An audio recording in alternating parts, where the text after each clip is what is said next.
I hope you guys enjoyed this week's highlight reel. I certainly did. We got a lot done. We certainly did, from big harvest on the green beans to watching the clone tower really kind of come into her own, watching the old girl over in the corner thinking about turning that one over, to the big broccoli that's just outgrowing the tower, to fixing a water issue on the new zucchini, to how did I forget the two massive zucchinis that we harvested, not to mention our watermelon and our cucumbers and so much more. Get ready, because next week we're going to be planting some pepper seeds that are sprouting over in the nursery, and I'm going to be preparing the rock wall for that over the weekend, so that we can just bop them right in and get them into the hothouses so they can start to grow. I'm very excited to join you guys on Monday at 10 o'clock. I'm Sherry, and this is Tower Gardening Made Easy.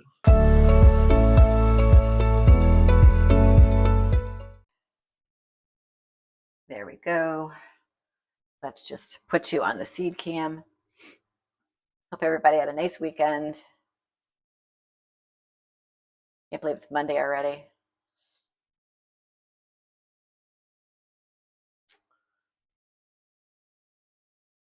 There we go.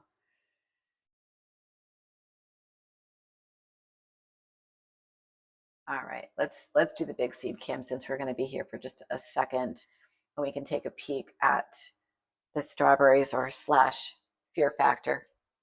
All right, so we know the lettuce is good. This is the 4 kinds, and I put a little water in here. So they're fine. They're ready to go in the tower. I know that the roots are well established. We did that last week, but let's just for fun, take a peek. I know we don't want to pull. Yeah, I mean, they're ready. Look at the plug on the bottom. That's crazy. I just didn't want to put them in too soon. All right, let's get to the important stuff. The fear factor. I know everybody's like, what's going on in that tower? Or I should say grow box. Don't want to waste any of the water. Put this down here for a quick second. And let me just move. We're going to plant these. So I'll leave this here for a quick second so you guys can see. I'll bring this over to the lettuce tower. All right.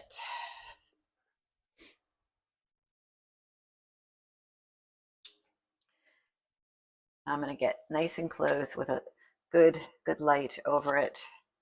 And I mean, it just looks kind of gross, right? Like total fear factor. Let me get some glasses so I can see. I mean, I checked it yesterday, and really, honestly, there wasn't much going on other than just goo.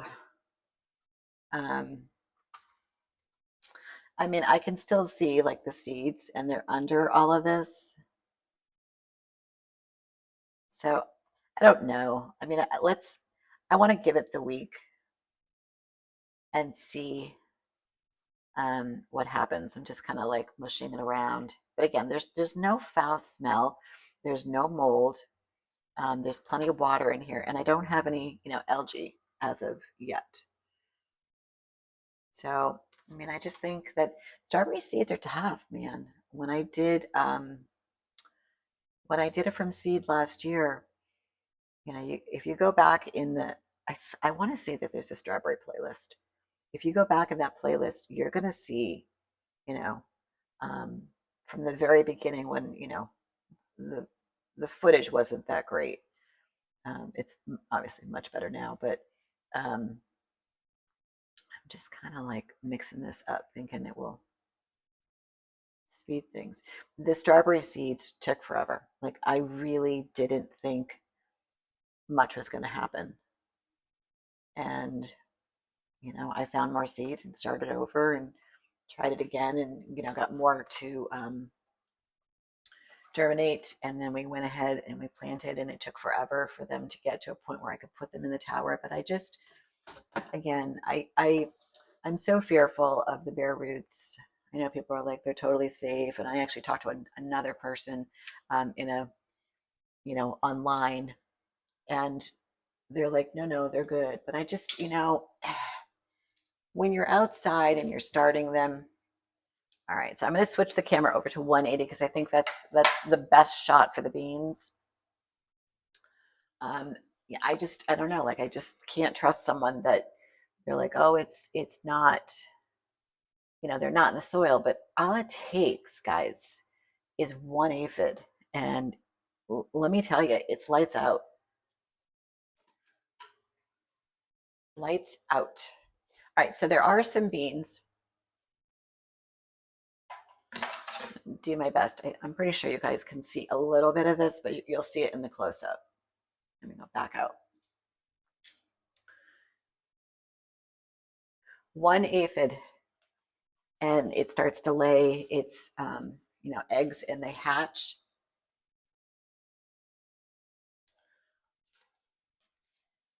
Like if you watch, I think there's an aphid video where I am using or use that pro protection, and that stuff is awesome because it works on everything, mites, spider mites, you name it, and it's organic, which is crazy. It definitely worked. So I'm just pick it away. It definitely worked. But the issue that I had was that I'm indoors. So when I got one tower that was completely cured, or at least I thought it was cured, they would jump somewhere else. And I was treating most of the towers together, and I would get one under control, and then there would be another breakout. So that at the end of the year, I was like, I'm not going to win this war. I really was. I said to my husband, I'm not a quitter. That's usually not my MO at all. I will fight to the death. I'm an Aries. I just don't give up. If someone tells me no, and if my mom is listening, she'll probably be laughing. Yeah, I do the opposite. So, but I said to my husband at one point, Uncle, I don't think I'm going to win this war. There's a lot of beans here, by the way. And I think he was sad for me. I definitely, when we broke down the room, I was so sad. I cried. It took us like 2 days to break down all the towers, clean the room, clean every port. And, we were using alcohol by the gallon because I just wanted to sterilize everything. So, when you have a breakout and you just have one tower, it's not a big deal. Just literally break everything down, clean it, leave it alone, and just pray it didn't go, if you have any house plants, that it didn't go to the house plants, because they'll go to anything that is viable for them to lay their eggs and eat. So that's what I had to do. It took, once I broke everything down, it was like probably, I gave it, they say 4 weeks, but I think I gave it more like 2 months.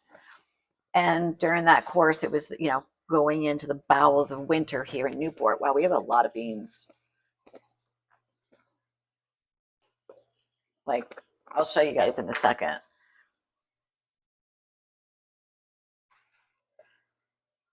This is just 5 plants too.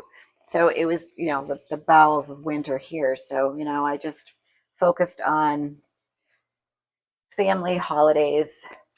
And I think I walked every inch of, okay, here's a perfect example of what I mean.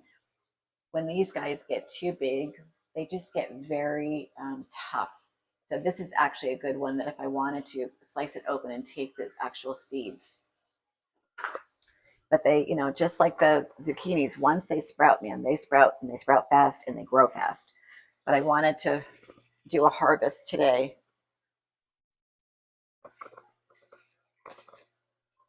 Just grab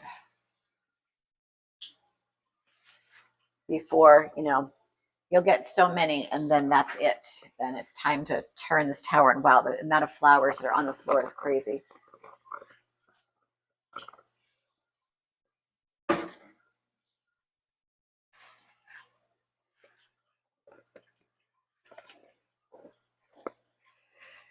Bear with me, I'm just in the back.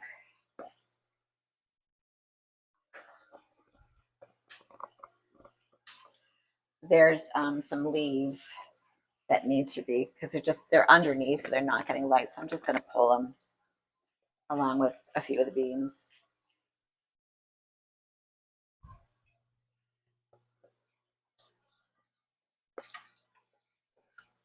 I feel like once this starts to get to harvest, um, the actual plant itself just goes to, you know, I'll say heck, not hell, heck in a handbasket, because the foliage gets really big and it layers itself on top of each other. So if let's see if I can find that. Remember, I talk about that term where things get sweaty. The leaves, because it's warm and it's humid, they lay on top of each other and they get sweaty.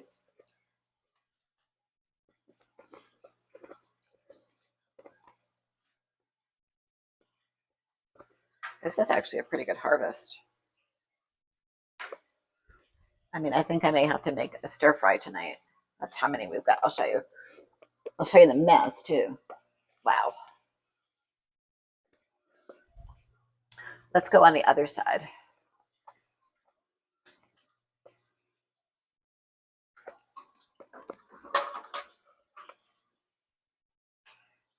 Let's see what we can find in this canopy.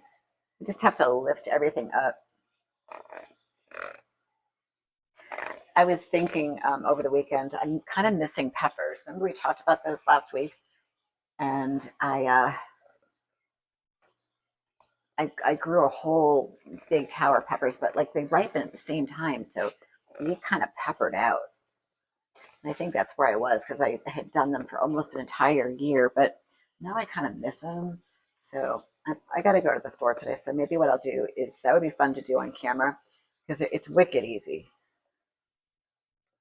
Take the seeds out. Like I like yellows and orange. See, like right there. Can you guys see right there?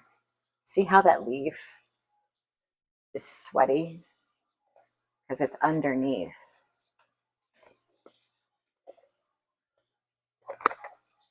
Just gonna pull it because it's,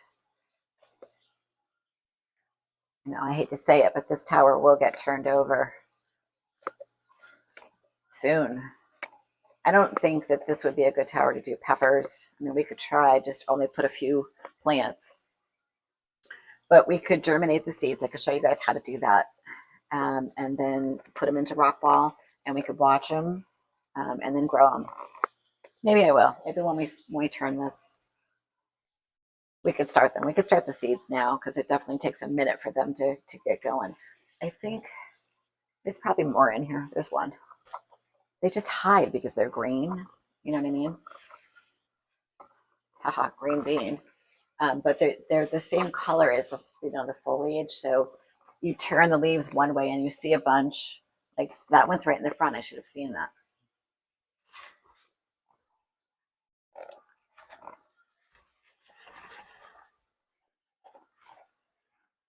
And this is only, I would do this again just for the 5 plants because I really do think that there's still more underneath, but they're little, so I'm just leaving them.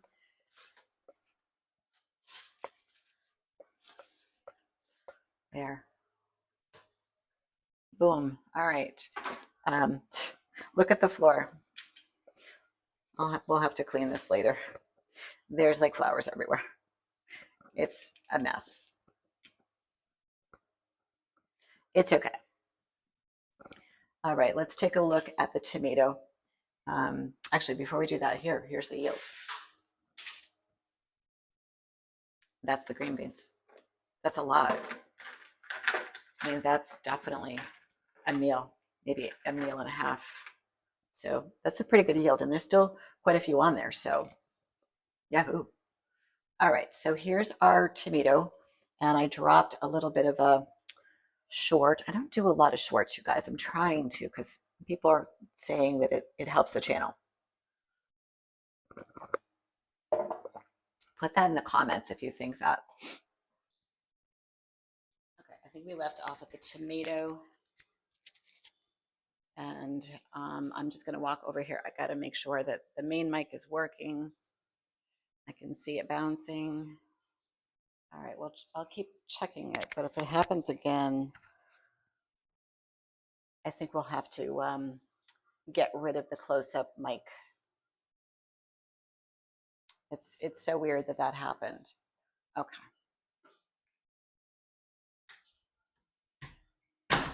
Should be like Technology Monday because I always feel like I run into issues on Mondays. All right, so we left off at the tomato. Tomatoes are doing just fine.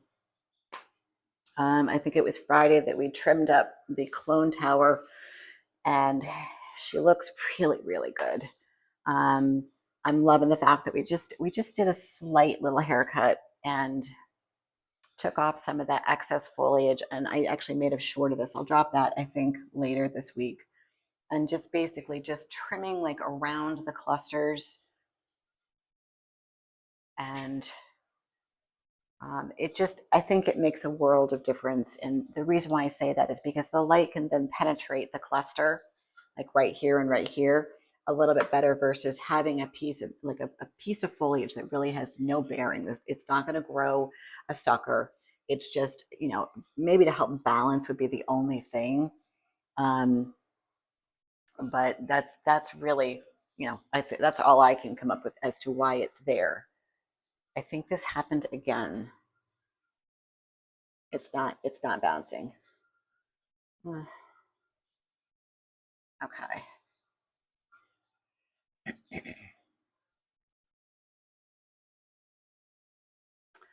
Um, so the tomato tower looks, it looks good. They're not, there's just a few, and there's a couple on the other side that are red.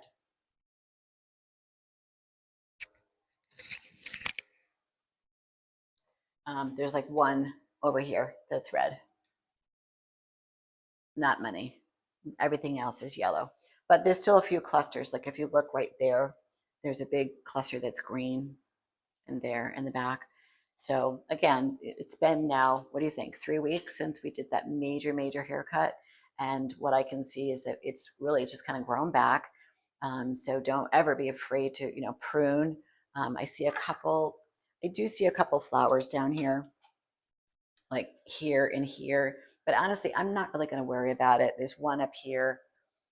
It's not enough. There's one up there.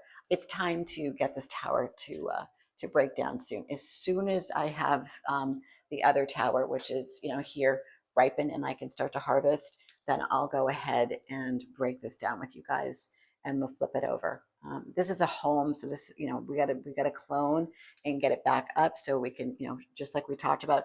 You're never going to go without tomatoes. It's just a matter of taking some clones from here, rebuilding this, and doing exactly what we're talking about, getting it to that ripe stage and getting it to the ripe stage that we can just, flip flop it.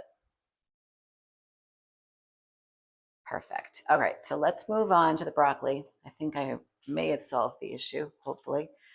This thing is getting massive, and honestly, it's a little scary. It is growing above the lights. Now, I don't know if I'm going to be able to um, really kind of tone it back because it's got to grow, to in order to do what it needs to do to produce the fruit. So I think if I did that, I'm going to be cutting off those top plants, and it's not going to produce. So that's a shame. But I just hope that the lights don't overheat and they keep working for me. All right, there's really not much to report other than it's getting real big. The also to the pH on this guy was a little high. I had to kind of bring that one down to 6. That was a little shocking because the week before it was, really kind of close. And then the nutrients, you know what? I did bump it up, but I'm curious to see where it is right now.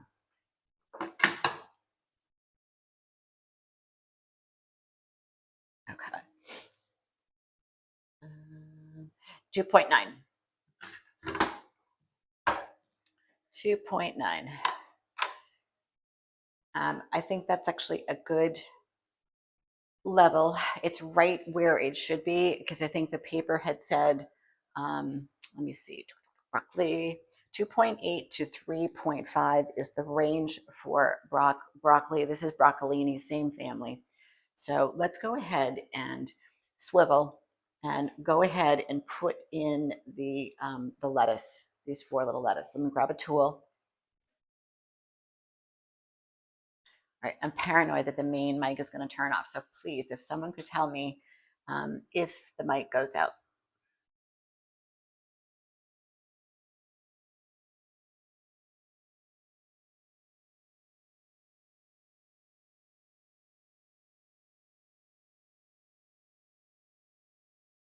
All right. We're on the right camera.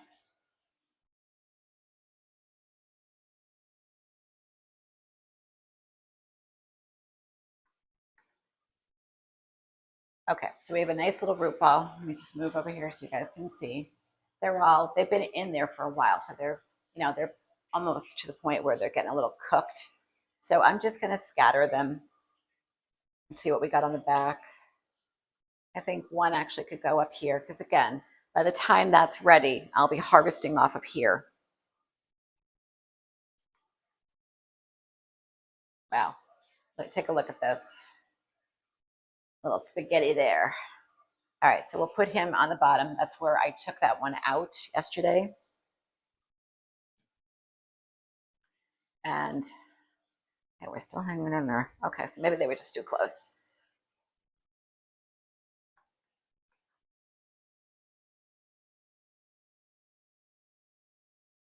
So this week I'll be harvesting off of the bottom here and here to kind of get these going.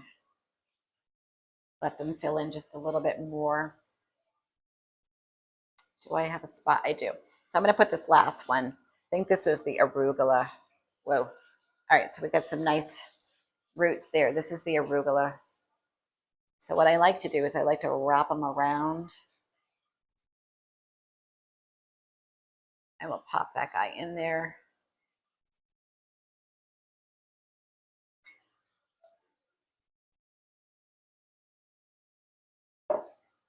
And that looks really good.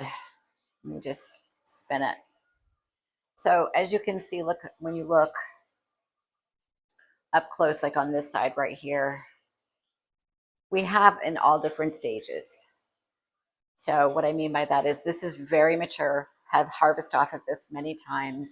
Then the next one, this is the one thing I don't like. I don't like it when they melt together like that because then they get sweaty.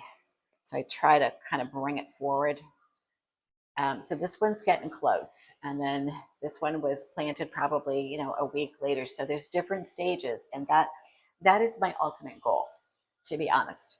I want things kind of like the tomatoes. I mean, I can't do it with the beans. I just need 1 tower for that.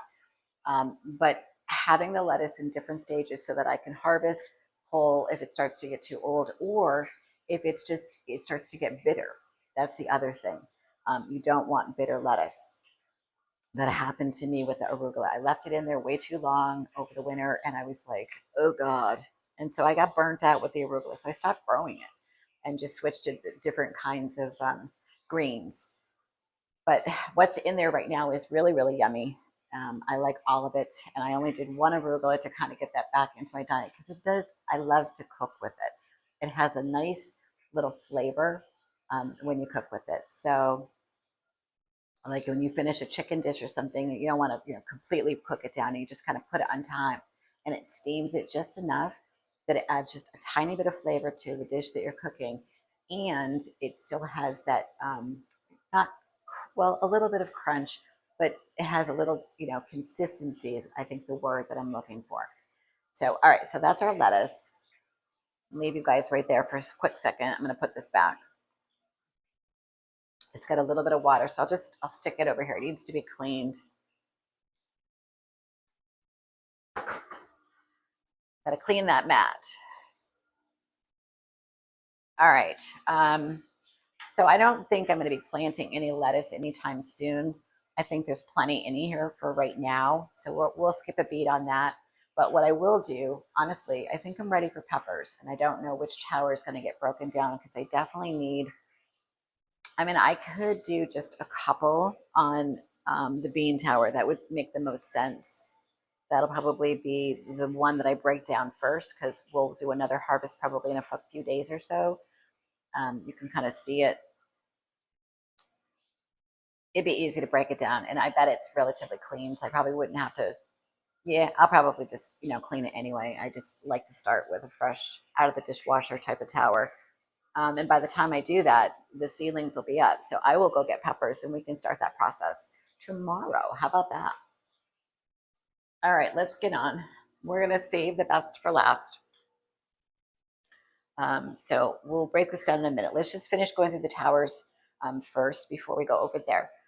So this guy, this is the zucchini tower, and it's doing what the summer squash tower did last week or the week before, where it was doing fabulous, and I spoke too soon, and I said, oh, it's you can't kill this thing, the seeds, blah blah blah. All of a sudden, the leaves started to turn. So I'm like, is it the pH? Nope. Is it the nutrients? Nope. Everything was really on point. I don't know why it did what it did. It must have been that it grew, and it grew real big, and it started to shadow some of the plants down below, and they weren't getting what they needed. So I had to cut back some of the leaves, kind of like right here. But what I want to focus on is under there. So I'm going to get up close. I need a tool so that we can pop out the whatchamathingy, the net pot. I couldn't think of the name.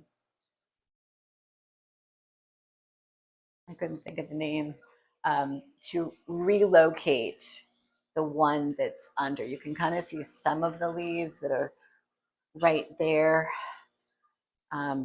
It's so funny. Like, I was waiting for a bunch of phone calls to kind of come in, and now they're all coming in. Of course, it always happens, right? When we're live or something. So everybody's just going to have to wait. So,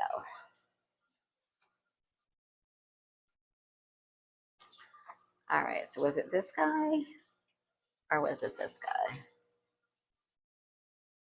This guy. All right. So it's completely under. So let's come on over here.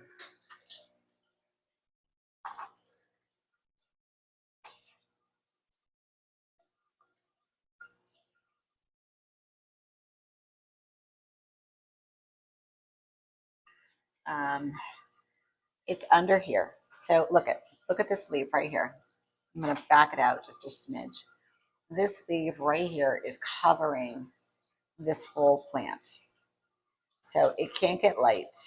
So it needs to come out, and we're going to relocate it down below, down to right there.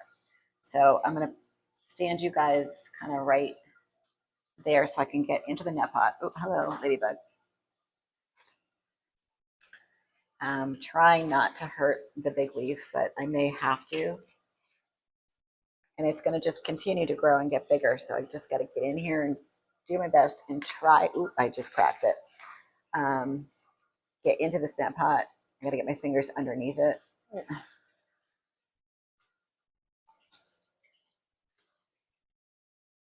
There we go. Okay. I'm in and we're out. Okay. I'm doing this blindly because that leaf just keeps popping in the way.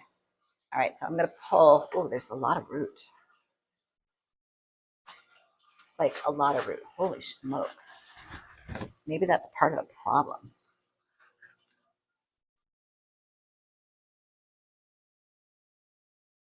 Look at it. That's nuts. All right, so let me back out so we can assess what's going on here. Okay, it looks pretty, and then we got a dark leaf over there. So let me get the garbage because we're gonna have to. Whoa, there's water everywhere. Today's so much fun. Technology, phone calls. Oh my God. It's Monday and everybody is awake and the mic is still working. Thank God. All right, so I'm going to be trimming.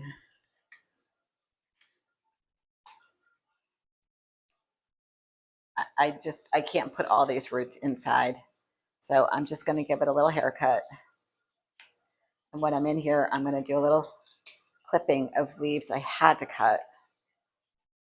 Or I'm trying to so that they don't mulch down.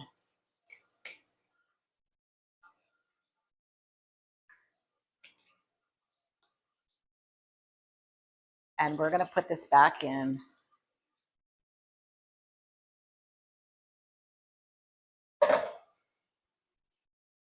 Oh, I need to take, let me just put this here. I need to take out one of those net pots and switch it around.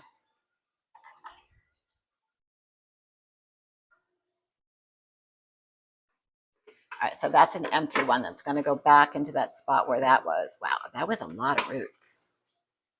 Maybe that was just getting strangled out. There's this new word out there, and I just laugh every time I hear it. I mean, it's just choked out. I don't understand, why people use that term, but this would be an actual where the roots were choked out.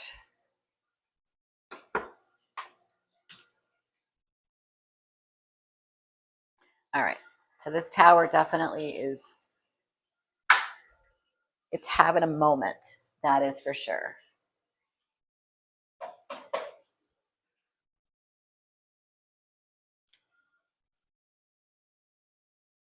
All right, so I'm just going to get in here, evaluate.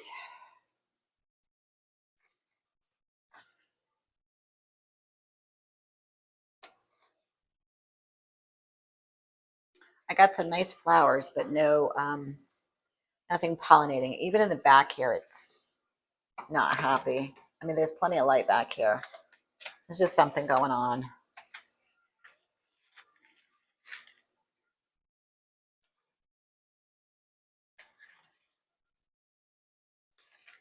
There's one zucchini under there ready to potentially pop.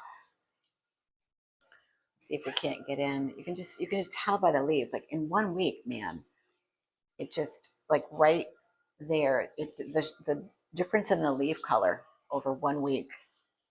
And for some strange reason, the big boy and this one, they're the only towers in here where the pH needs to be adjusted up. Everything else is down, which is bizarre. I don't understand what's in the water that would be making them do that. Just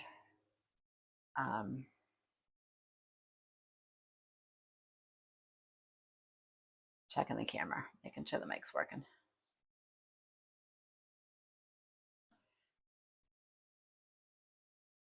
Okay, here we go. Okay, mic's still on. I'm really sorry about this, guys.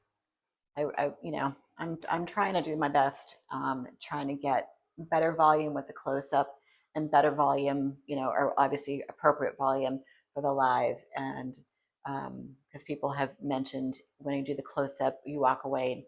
I get it. I got 2 mics on. Just I'm hanging in there. I'm doing my best, and of course today is Monday, so everything can go wrong.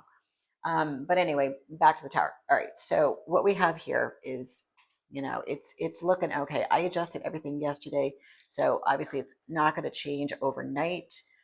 It's going to just stay the way that it is. I took out that seedling. I just want to check this right here. What's going on here? So here's another one, but it seemed to adapt, like it grew down and out.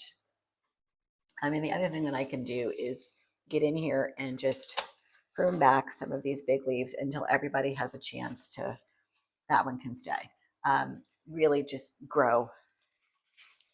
One takes over. I mean, you just take a look at the big boy and what it's going through. That will lighten up some of the load on that top. I don't want to take too much, but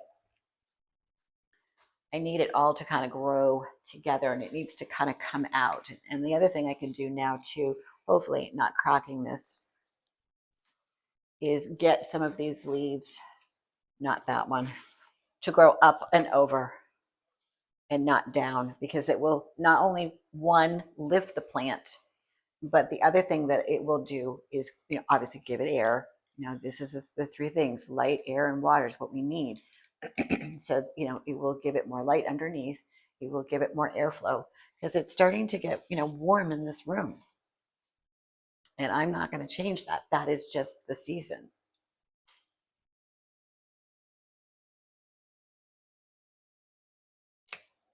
We have central air, but the humidity is you know, I've got a dehumidifier too. That's going to go on real soon as well. We had that hot week. Was it 2 weeks ago? And I turned that sucker on because, and I was cleaning it out. I was dumping it twice a day and keeping the door to the grow room closed because otherwise the rest of the house gets super humid too. Okay, so let's just move on to the summer squash. And I feel like these guys they're doing okay. Like they've adjusted. They're growing. There's one down here. Take a peek at this. This makes me happy this morning.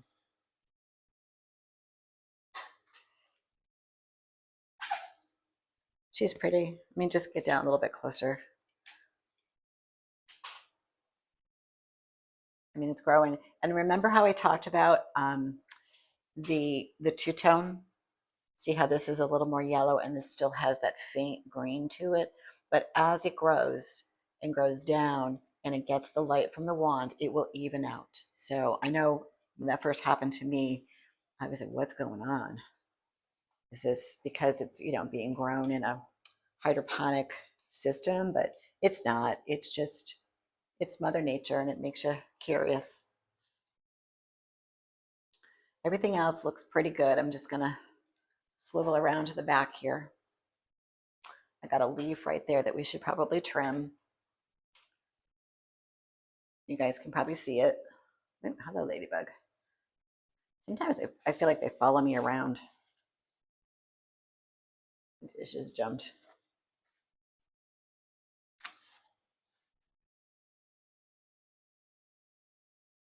Some old flowers. Actually, we should probably get that one too.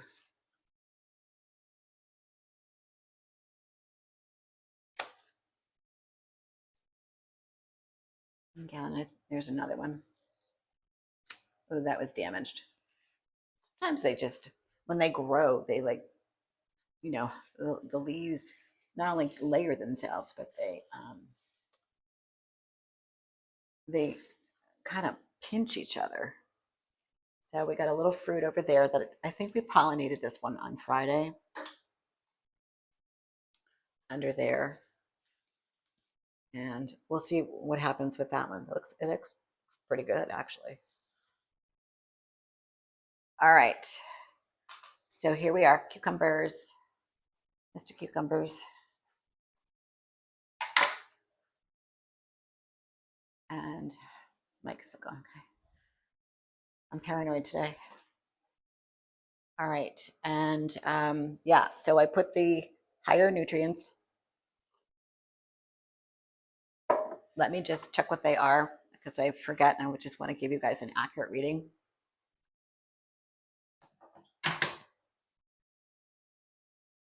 Oops. It was 1.0 and now it's 1.5 on the EC. And like I said earlier, what I noticed right here is that overnight these leaves got a little bit bigger and then they're forcing out that third and fourth leaf up there. You can see that one right there. So cucumbers grow really, really fast. And that just goes to show you, you know, the nutrients are key, man. They are key.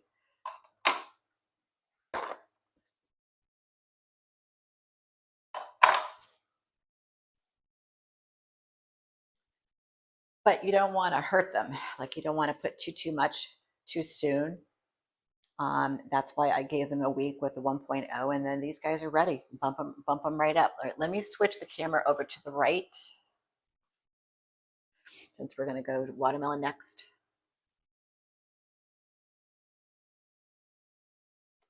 Let's go watermelon right. Here we go. All right, so I don't have any more sleepless nights with the watermelon in its new little hammock.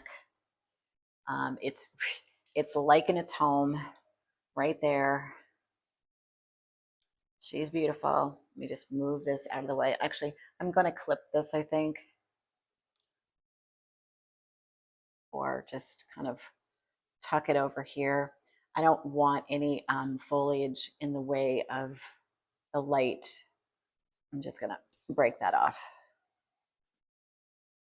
And the reason why I say that is because it needs maximum light to get to maturity. So even that little leaf, although I don't know where it is, now it's attached to the main stem. So I'll just kind of coil it out of the way. But I'm liking the texture, and you can see that it's filling out. There's no strain. Actually, it kind of twisted a little bit. I want to check that. As it grows, it's going to twist and turn, as you see. And now it's on. Oh, okay, right there. That's the. Is there any strain on that? No, it's still good. Getting heavy. And I don't have anything on this side yet. Got a lot of little flowers.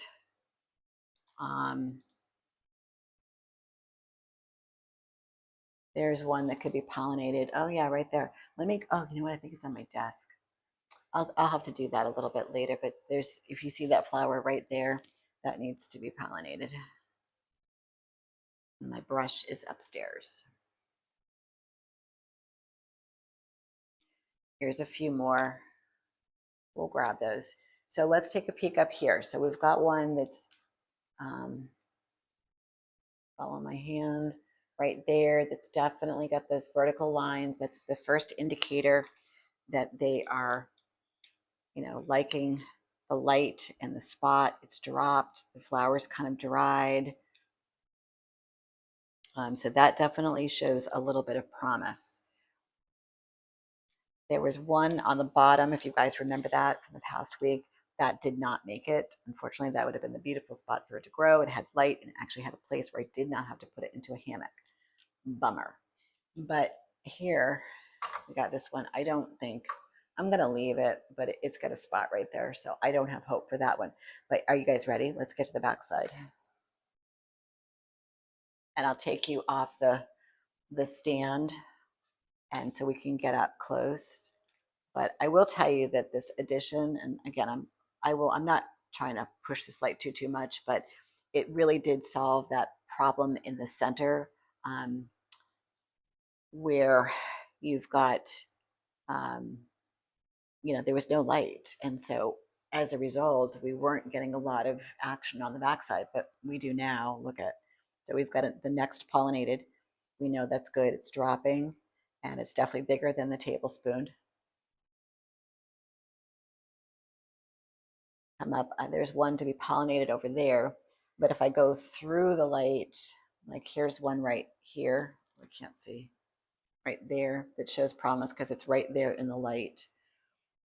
And then we have our third one, which is right there, bigger than the tablespoons. We know it's good. The one in the front, we kind of just angle up. It had a spot, but it's right in the light. And for some strange reason, it turned and twisted and it dropped.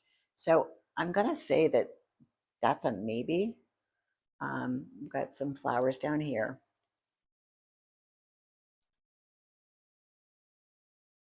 There's just so much. We could spend hours here. But that's definitely, look how beautiful that is. And guys, this is all in my basement, right? Somebody commented this was the best. Kill him with kindness. That's what I like to say. So in a short, I had put, just like, hey, learn how to grow watermelons in your basement. And this guy chimed in. I think it's a guy. And he's like, why would I want to grow watermelons in my basement? Taking over my house. And I go, oh, no, this isn't a grow room downstairs in a separate area of my house. And he goes, let me switch the camera. Hang on to that thought. Okay. Okay, so he goes, he's like, they'll take over my house. And I go, no, they're, it's in a designated area of my house, blah, blah, blah, blah, blah. And he goes, he's like, the vines could, come upstairs. I said, well, yeah. He's like Jumanji. And I go, oh my God, let me get my samurai sword. I mean, I kind of went back and forth, and he was being a little negative and, kind of punkish, but kill him with kindness. And I was like, I'll be at the top of the stairs and I will be ready. I will be ready for him. But they do. They're taking over. They are taking over this tower. And, there's one at the top. while I'm thinking about it, let me just climb up there and get that. I've decided I don't really want I want these guys to kind of stay in their own little zone. So I'm going to be clipping back a little bit, and I'm going to just climb up there and get that. It's not going to get any light. So, you know, why? Let's just force the energy back down into the mother plant. Like I'm just going to clip back there.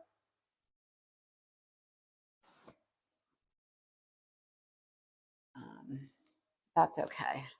Here's one right here.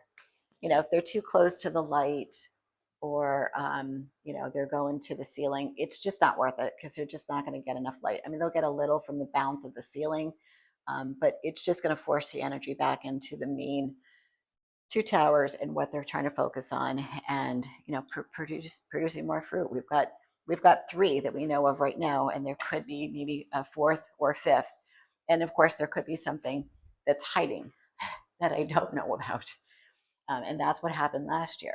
So you know, we just got to stay positive on that. All right, so why don't we do cucumbers next? Let's go take a peek over there. We know we've got a couple over here, and again, this she's, you know, she's looking a little ratty with the leaves and the dead flowers, but oh, see the cucumber that's down on the bottom. So Libby was down here with me yesterday just for a little while, and of course, you know, she's just a radish. She went right over to it, and she knows better, and she tried to bite it. I'm like, please don't bite that. And of course, she's looking at me, looking at it, looking at me, and I was like, don't do that. So I said, you'll have to go upstairs. And so she stopped. But, you know, she's a cutie pie. There we go. We got a couple there.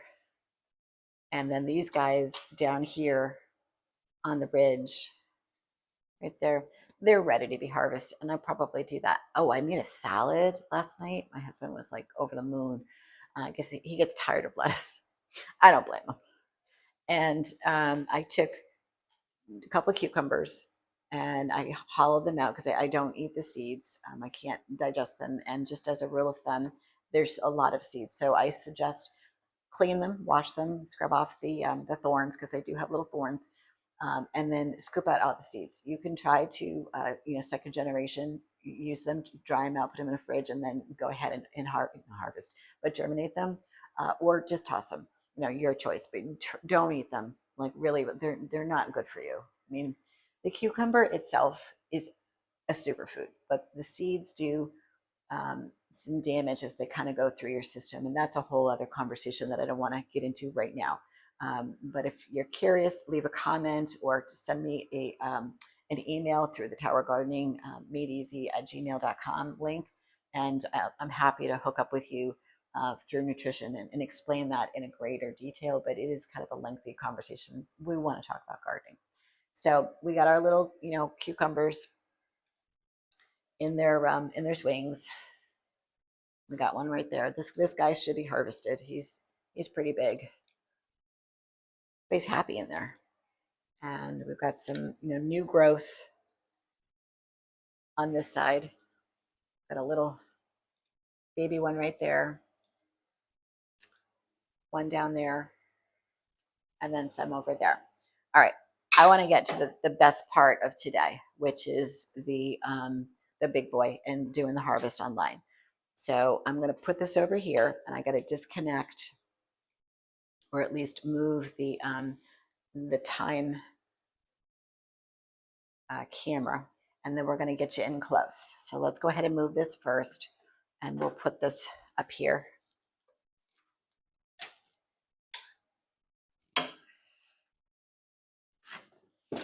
And I use anything and everything to get the perfect angle, which is boxes.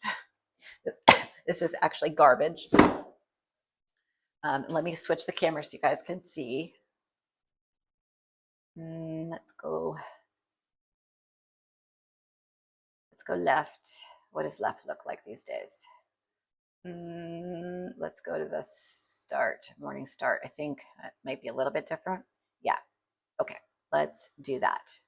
I like that. All right.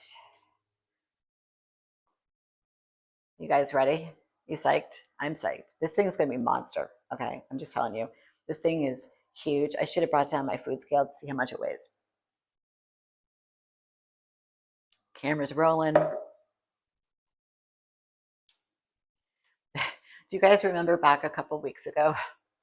And I did this and the camera wasn't on. Technology, man. So crazy. All right. So I want to get down. I want to get the perfect angle. This is actually really, really good. So if I lift this, you get to see nice and close. You can see where it's attached right there. And then the big guy, I mean, this, look how thick that is. I can't even get my fingers around the whole thing. So I'll show you when we take it off. I'm gonna hold, I'm gonna get a knife just in case.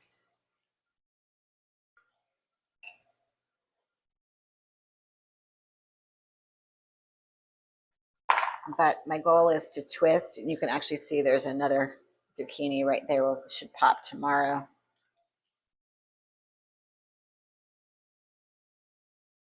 I want to hold the stem,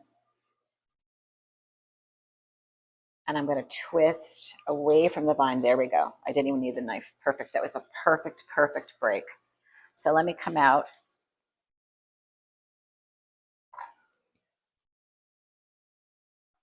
The thing is huge.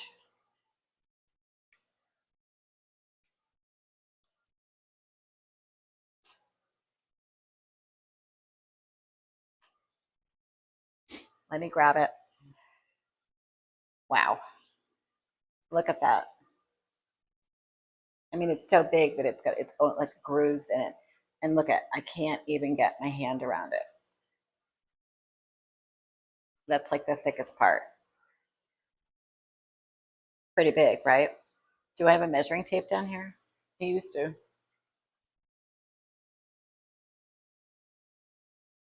Yeah, I think I brought it upstairs or something. It's it's actually pouring out water, so I mean it's gorgeous. So I'll put this in the bucket with the beans of today's harvest. Take a picture and I'll post it in the comments. But while we're here, I'm going to take you off the stand and we're going to get in here. So here's the other one. This is the other big one in here.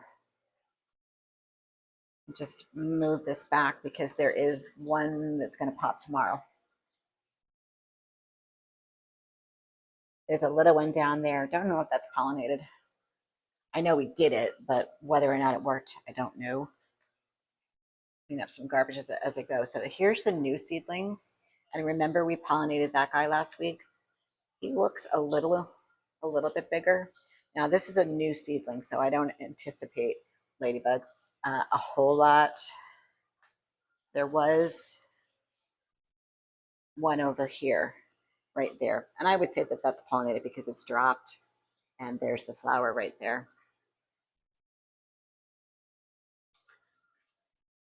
But once again, the big boy produced a monster.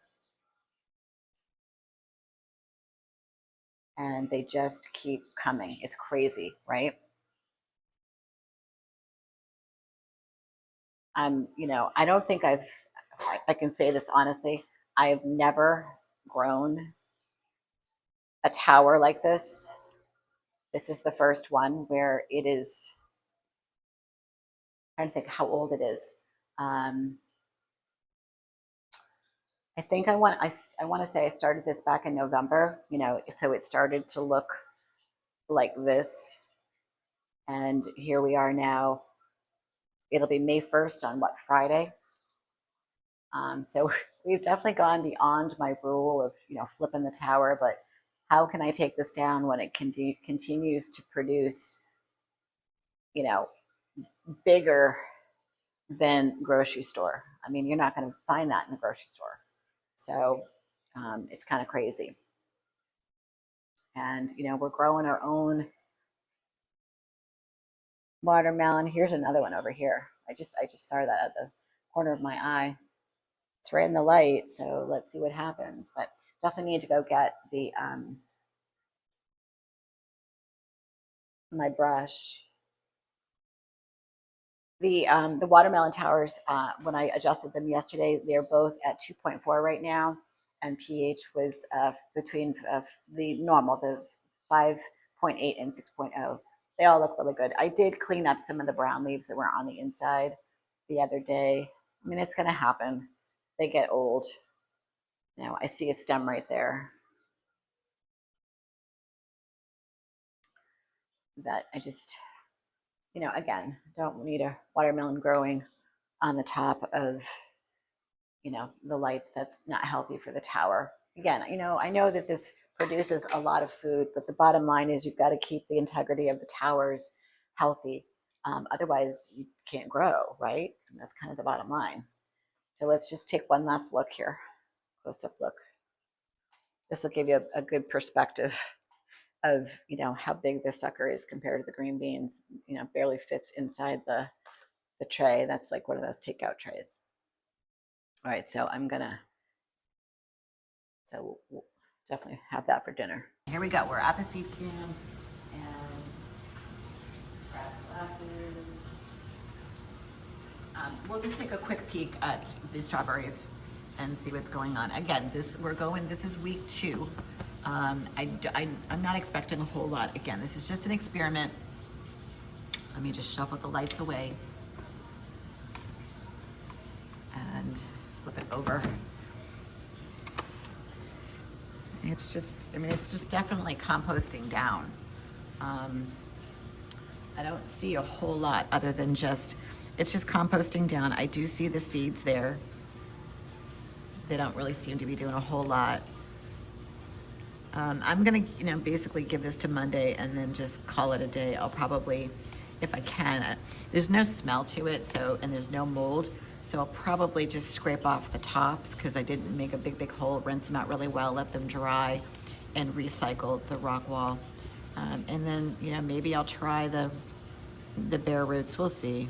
The other thing too is I could buy a bunch of plants at a nursery. I saw some yesterday and put them outside to grow strawberries. And as they grow, the shoots, those, the little shoots that then will grow into the soil, I could clip them and then just put them into a tower like that, because I'll know that they haven't been in soil. They're just the little baby offsprings. So, again, I don't see much going on here.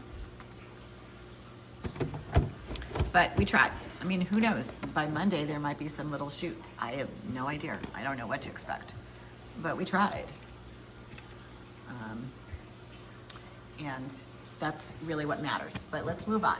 All right, so if you did watch any of my peppers from last year, let me just grab a paper towel.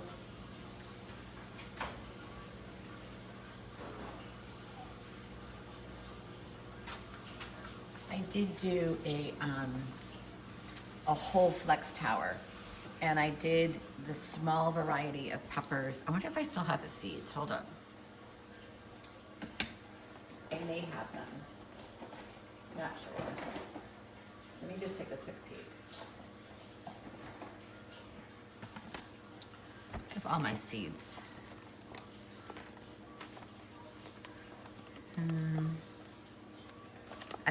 These round zucchini are the bomb. Is this it? Nope, those are pumpkin seeds. Oh, this could be them right here, maybe. Hold on. Yes. So I started these from seed. These were the yellow mini sweet bell peppers, which were fine. I think I bought these on Amazon. I think they're in my favorite seeds on the website. You can check. I bet they are. And that's basically what they look like. They're just little, teeny tiny flecks. No biggie. But what I discovered is they grow. Oh wait, here's another one. This is the orange. Let's just check out these seeds. If I can get it open. There we go. because they were a small variety, same thing. They grew really small peppers, which, you know, it took so much time to get them to harvest that, again, it was kind of like the strawberries. It was a little disappointing. So I just said, you know, the heck with that. I want, you know, big bell peppers. So I decided one day, I was probably making fajitas or something, and I took a yellow and an orange and a red. This time I'm only gonna do 2. And I just bought the grocery store, the big ones, the big boys. And I took, let me just grab all of this. I scraped out, I washed them, and then I scraped out the insides.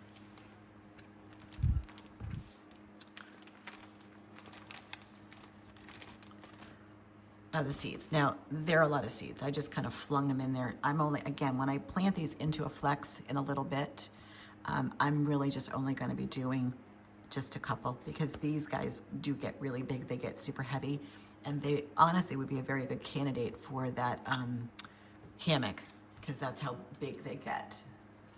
I just want to check something. Did that already sprout? Oh, look at that. That was fast. So the goal is, you just buy your grocery store, you know, wash it from the outside, clip it on the inside, you know, and then just take a bunch of seeds. You put it into a paper towel like this. No fuss, no muss. So I don't know which is which. One is yellow and one is orange. Yeah, I mean, they've already like started to break open. So if you get down close, that little speck right there came from one of the seeds. And what they'll do is they'll crack open, and the next thing they'll just grow a teeny tiny little white root. But the goal is to keep them moist. And I put them inside of a Ziploc bag. Now, as you all know, you know, I really do practice what I preach in terms of the nursery. And this is one of the reasons why you want to have a nursery. Let me explain that for 1 minute. Let me just put this in there. I think last time I had 2 Ziploc bags. You know, as a matter of fact, I'm going to do that because this is going to be a pain to do like that. So let me just put it to the bottom. Try to get the air out and then close it so it's its own little hothouse. I think I have another bag down here. Yep. Perfect. So again, I don't know which is which. It doesn't matter. I'm going to do equal seeds when they're ready.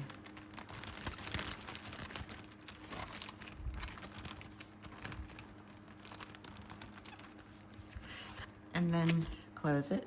Oops, this is backwards. Now the secret, honestly, fold them in half like this. That actually has a little bit of air. I'm just trying to squish it out a little bit.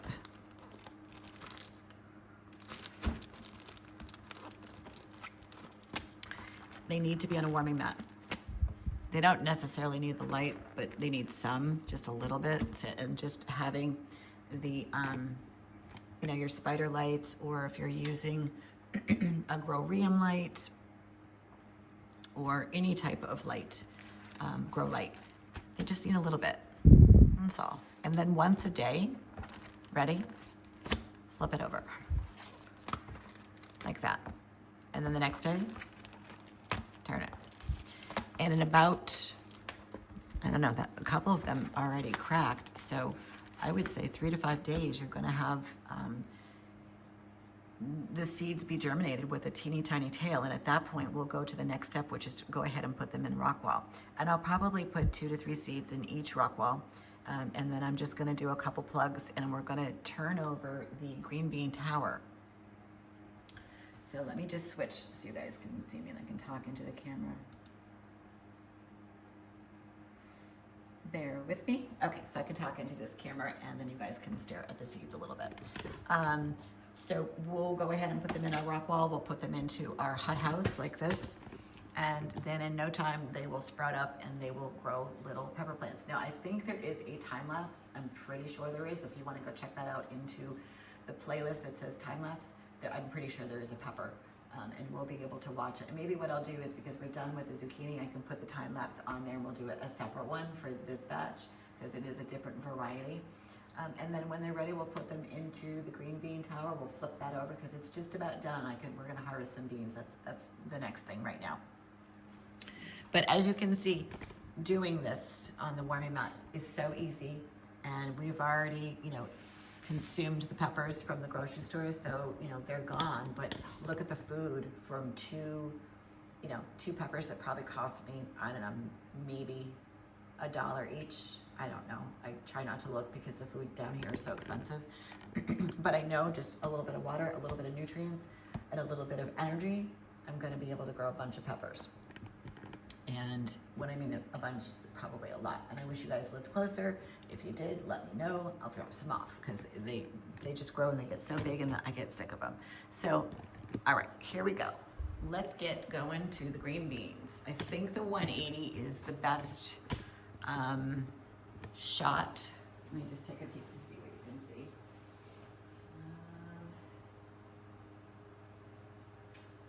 Kind of. Let me go. Is this any better? It's just in the blind spot. Yeah, right there in the left-hand corner. You can see right there, the camera. Okay, I just want to harvest a few more beans before they get too tough. They don't taste good when they're tough. All right, I'm gonna try the mic on the camera now that we're away from the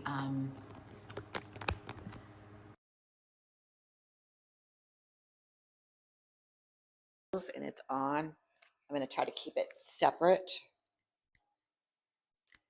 than the mic that's for the live. I'm just gonna keep an eye on it. If anybody's watching, just punch in here.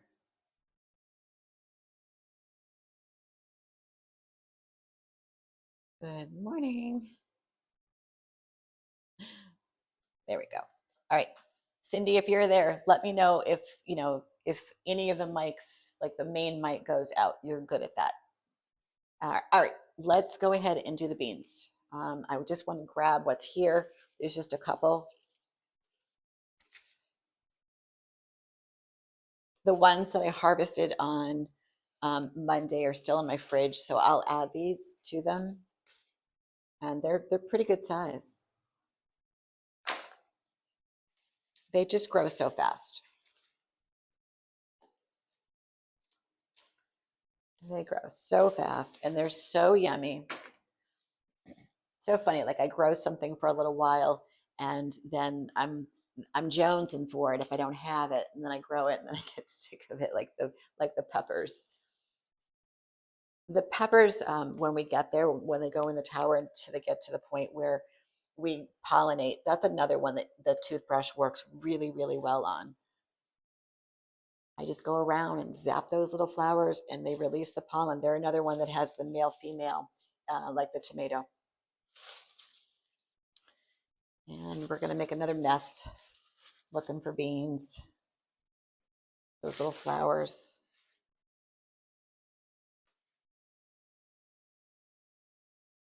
All right.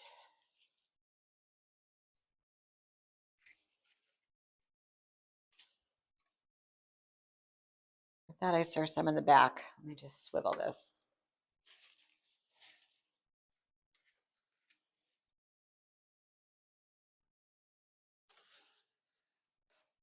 Oh yeah, there's a big cluster. So they hide. See how big those are? I've pulled some off the old tower.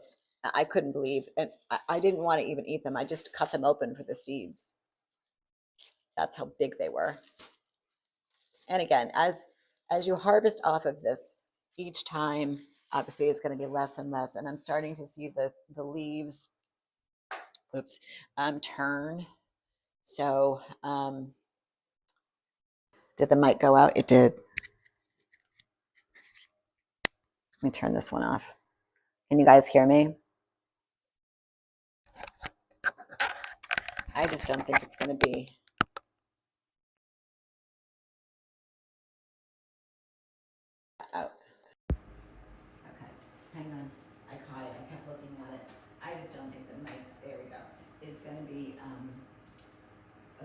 option for the close-up. I tried, but it definitely throws the, if I get too close or something. But we want to keep the volume, the mic on the live. That's the most important.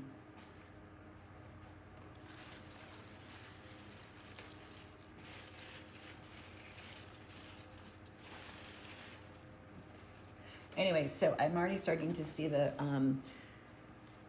leaves on the green bean tower starting to turn. You know, it's run its course. You know, it's grown, it's produced its fruit, and it's not gonna really give me a whole lot more, maybe a little bit, but it's not worth it to keep it up and going. So I harvest until the yield is not very much. And even though the tower and the greens look good, it's to keep it going as a houseplant really isn't worth it. All right, so that's what we yielded. Not bad. I'll add it to what was there on Monday, which was quite large. So let's take a peek at the tomato. This is the cloned. Oop, hello, little bug. And you can see all the clusters. I do have a few little flowers that need to be pollinated. So let's get in there. Let's have some fun. There's something very satisfying about watching, and I want to zoom in. Watching the pollen, you know, kind of dump out of these flowers. I don't know. I get my yayas from watching it. It's just satisfying. I don't know why. A couple down here. But basically, this this tower is in a state of, you know, ripening at this point. Probably not going to throw me a lot of flowers right now. Here and there, like a few little clusters.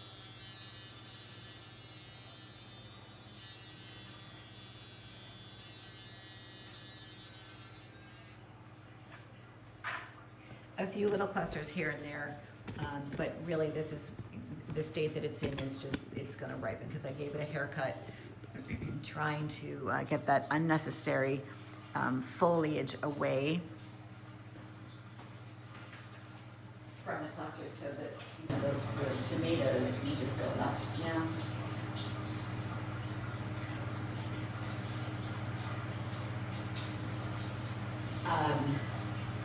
The clusters are close to the light, so as something grows, and I'm going to show you in a minute with the broccoli, you've got to push the lights out. But as the clusters are there and exposed, I can actually now tilt the wands back in a little bit closer. Now I got to rotate them a little bit because if there is any foliage, you're going to get a burn. Let me just show you what I mean. So this leaf right here, I know you guys can't see it, but you'll see it in the close-up. It just has a little bit of demarcation on the leaf from being close to the wand. It doesn't mean that it's, you know, bad. It just means that it just got a light burn. And it can happen on anything. So a cucumber plant, if it's too close, I actually have a leaf over here in the big boy where it was too close. I was really just trying to get it in there because there's a massive, you know, vegetable in there. So, no, I can show you. Right there. Let me just zoom in so you guys can see it. So this wand was right on top of that leaf. And you can just see right there and right there. So some people might take that or mistake it as a, you know, a pH or a nutrient issue when really it was just the wand too close. But as you see, in a minute, we'll get there. We're gonna harvest this big boy. And that's all I was trying to do is just get that light just a little bit closer to, you know, just to give it what it needs. But in the interim, you know, sometimes you just get too excited. I mean, and honestly, I put it on there, I was too excited and didn't even think that it's gonna run away. But it's fine, it's not gonna hurt. Now, as I've mentioned, as these guys get a little bit, you know, ripe and I can start to harvest, then at that point, it will be time to go ahead and take this guy down. There's a few in there.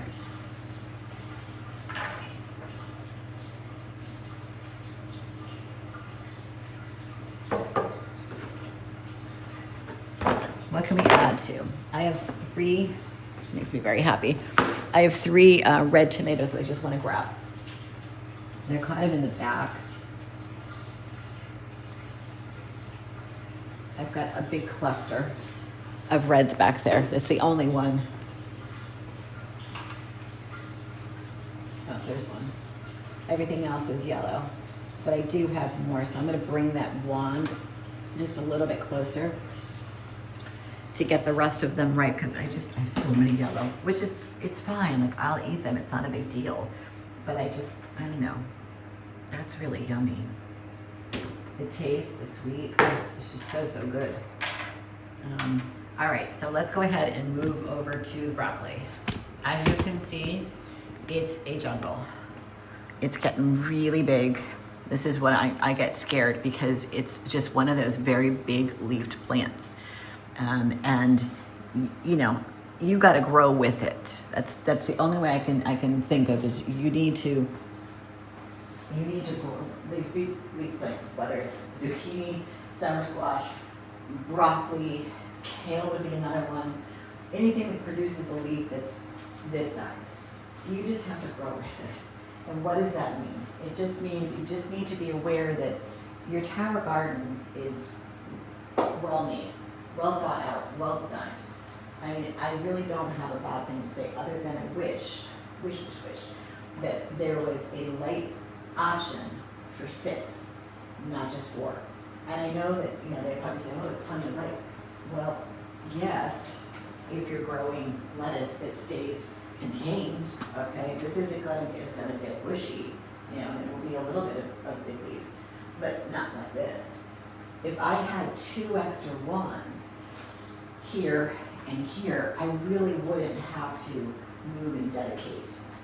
And that's what I have to do, and shift when there's something that's pollinated, or something that's going from, you know, a seedling to a tweenie to an adult, and then, you know, really mature. Like the mature guy, this wand, as you can see here, is huge. So, you know, my focus is really, you got to grow with these guys. And so with the broccoli, I'm just feeling like, okay, it's time with the leaves to expand the wands, which I did a little bit this morning, again, because I didn't have a lot of time to devote to the room yesterday. And I just felt like, yeah, they're coming over the trellis. They're really condensed. It makes me nervous, because when I put my hand inside, there's a different temperature. It's a little bit, you know, it's a little bit warmer. So, you know, that, because the temperature in the room is getting warmer, the lights are on, you know, like I said earlier, the days are getting longer, that can create a lot of issues. So I've never grown broccolini before, so I don't know really what to expect, other than what I'm told to do in terms of the paper, okay, the nutrient paper, that PDF that you can download, and it tells you what your pH and your nutrients should be. And we have followed that, and that's why it looks as healthy as it does. However, you know, it's just getting to the point where it's big. She's big. And I'm loving it, because I know what's coming next is the fruit. You know, it's just like the watermelon. Somebody posted in a group, oh my God, this is hilarious.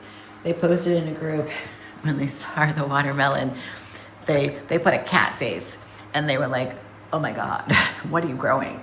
So I just simply typed back, you know, watermelon. But, you know, I've always been the type of person, you know, go big or go home. I mean, that's just kind of how I look at what I'm doing. And I think that people are really catching on to the channel. They're really loving it.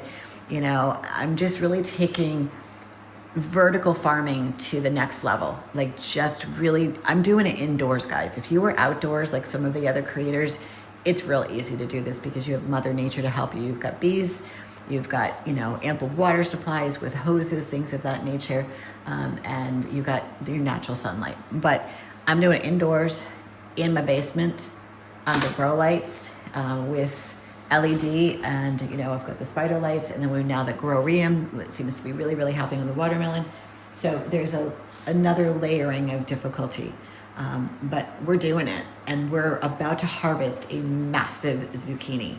So it proves that you can do this in your home. You don't need to be outside. And frankly, I don't want to be with the bugs. I don't really want to be with the bugs. I don't want mosquito bites. I don't want hornets or bees. I like the bumblebees though. All right, so as you can see, I tilted out the wands. All right, in preparation of getting a little bit bigger. And I gently try to, if I can, fold the leaves over the trellis if I can get them. They are very fragile. So if I can just lightly shift them, I will. If they've grown under and I can't, then I'm just gonna leave them alone because they'll crack. So I don't want that. But we're doing well, I think, with the old tomato, almost ready to go to clone her. This guy's getting really, really big. The lettuce is filled in, so it's looking good. The only thing I don't like, and I keep pulling, I need to make some salads because it's growing really. I boosted, and this is why, okay? Because the celery's on top and it requires a little more nutrients, and I can't keep this at the 1.0 like I'd like to, just to kind of, you know, minimize the growth and get it going, but it grows really fast when you give it lots of food. And, you know, it's a lot of lettuce. So I'm trying to stagger it and eat what I can, but I needed to give the celery just a little more food. And as a result, now the lettuce is growing like crazy. So I have two choices: eat a lot of lettuce. I'm probably going to be feeding some bunnies, or, you know, I sacrifice my celery, and I don't want to do that because I really do love it, and it is one of these superfoods. So let's not sacrifice the celery, and it's also really good in salads. So I love it. I love it, love it, love it. All right, let's have some fun before we deal with that disaster. I kind of kept you guys in suspense on Monday and didn't do the harvest until the very, very end. I'm sorry. And I feel bad. So let's go ahead and do this. There are two on here, and one is there and the other one is underneath. Oh, wait. We'll do this one for right now. I did trim off a few of the leaves. It probably doesn't, you guys can't see it, but you'll see it in the close-up. But this first frame, you're gonna go, oh, that doesn't look like much.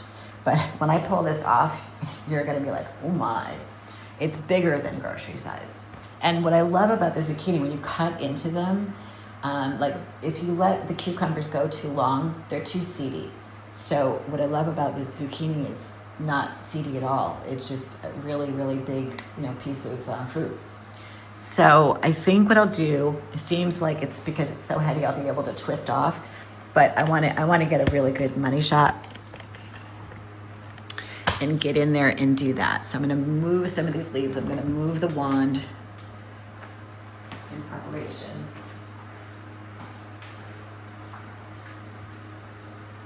Bear with me.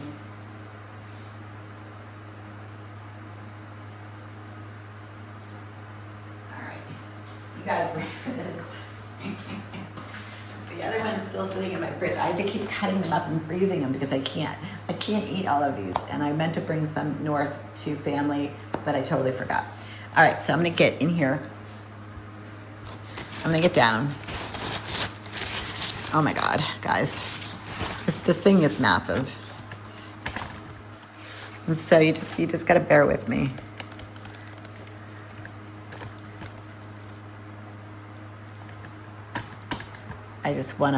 I wanna make sure I give you the best money shot money can give you on the close-up. All right, so you can see right there at the top where it's attached. And then, you know, it's all the way down here with the flower. I'm just gonna pick it up and, ooh, that flower's a little gooey. That's not good. Let me get a paper towel. Nothing like touching goo. All right. And I'll have to look at that leaf to make sure that it didn't hurt it. I may have to trim that one back. All right, so all I'm gonna do is I wanna hang on to this upper stem. Okay, I'm gonna try to move my arm this way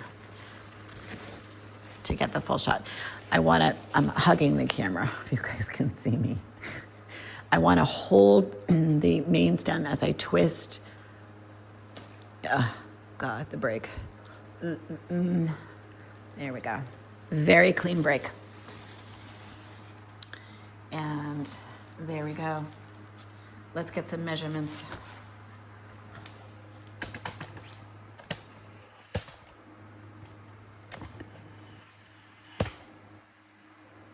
All right. Take a look at that monster. Where's my tape measure? Let's measure this beast.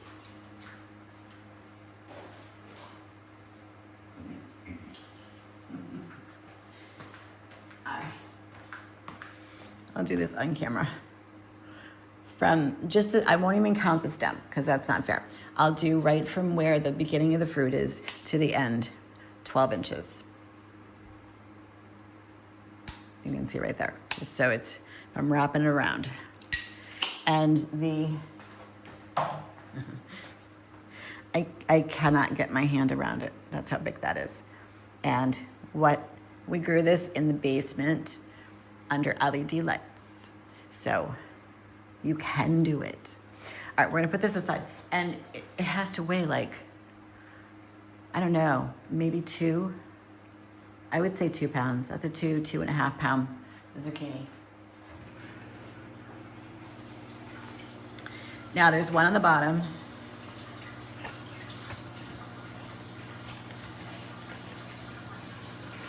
Let me see if I can find it. Oh no, it was actually right below it.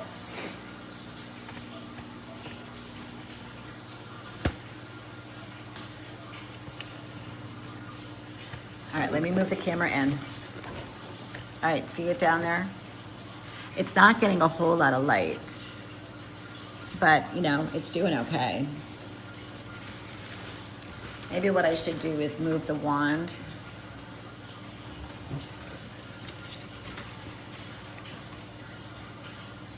It'll probably burn that leaf, but I say we leave it. I say we leave it for like, what's today, Wednesday? Let's leave it till Friday. And then we'll harvest it on Friday. Let's see how much bigger we can get it in the 2 days. I'll be sure to check the nutrients to make sure we're good. But when I did them on Sunday, we were at, I want to say 2.3, 2.4, and the pH. I got to check the pH, and I got to clip back some of these leaves because I've got more zucchinis that want to flower, and they're just not getting that light. So that's probably a good call for this right here. See them right there? And then right here. They look a little blonde because they're just not getting the LED light. But let's wait till Friday, okay?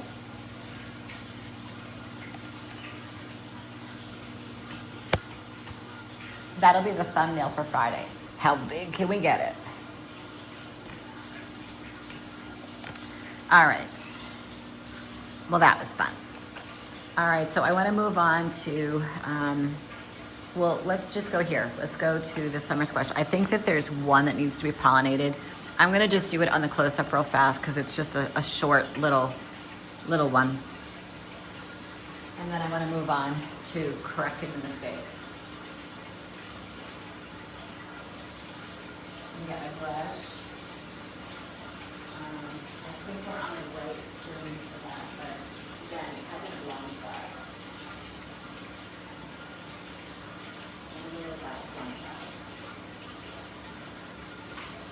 But I'll be quick, and you'll be able to see it. You'll be able to see it in the close-up in a little bit. So I have lots of flowers to pull pollen from that are all open, so it's, you know, it'll be beautiful pollen. You know,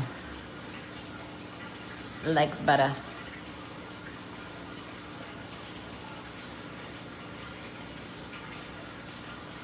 And we've got one summer squash. I'll show you in the camera in a minute.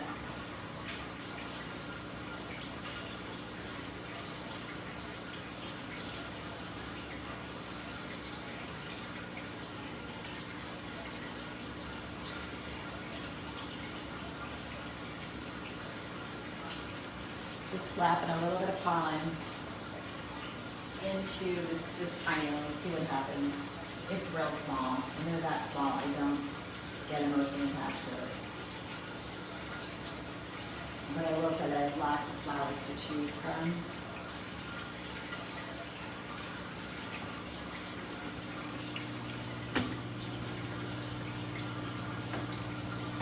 I have a bucket in the way. Hold on. Ooh. Okay. It's just, see how tiny that is?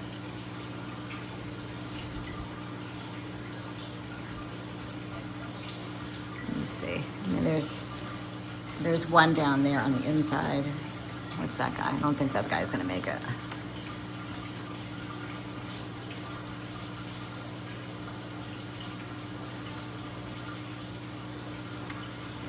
But we got some good pollen, so I'll just get in there and do a nice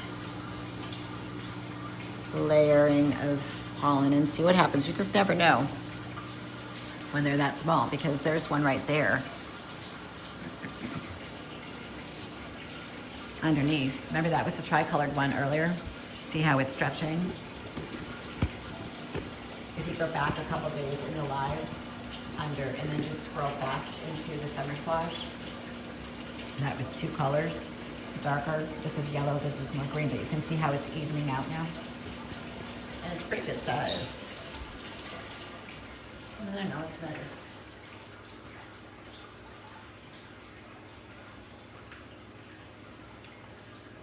I mean, it's definitely, it's not grocery store yet, but it's 5.5 inches. Let's try to get it a little bit bigger, see what happens, but there's not a whole lot to report. There's little guys on here. Got one that will probably be ready to pop tomorrow. But all in all, remember, this tower a couple weeks ago was looking kind of shabby. And with the yellowing leaves and just wasn't happy. I think the nutrients were just too high. And remember, if you go back and you look at the new zucchini tower, that it looked a lot better than it does now. Like, this is just, it's sad, you know, and I made a mistake. I own it. I 100% own it.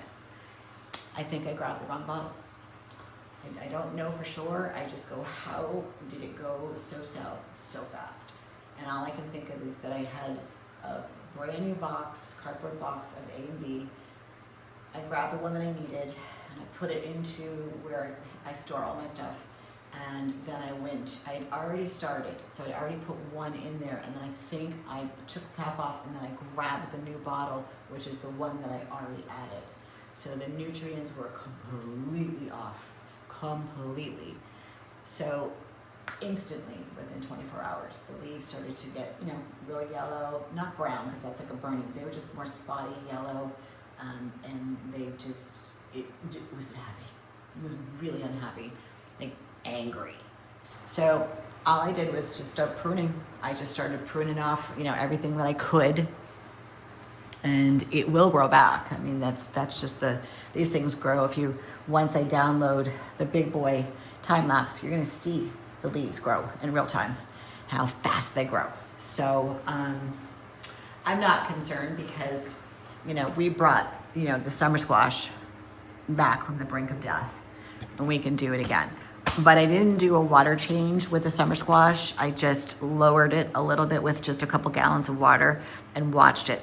But this guy, I'm pretty sure that the nutrients were 100% off. So I felt that it was necessary to do a complete water change, so that when I mean, like, there's just that much on the bottom right now.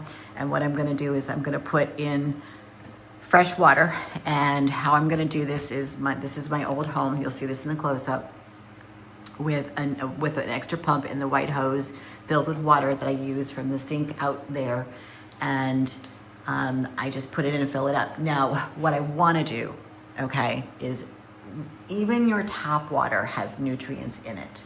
So right now, the bottom of it, when I tested this morning, was 1.8.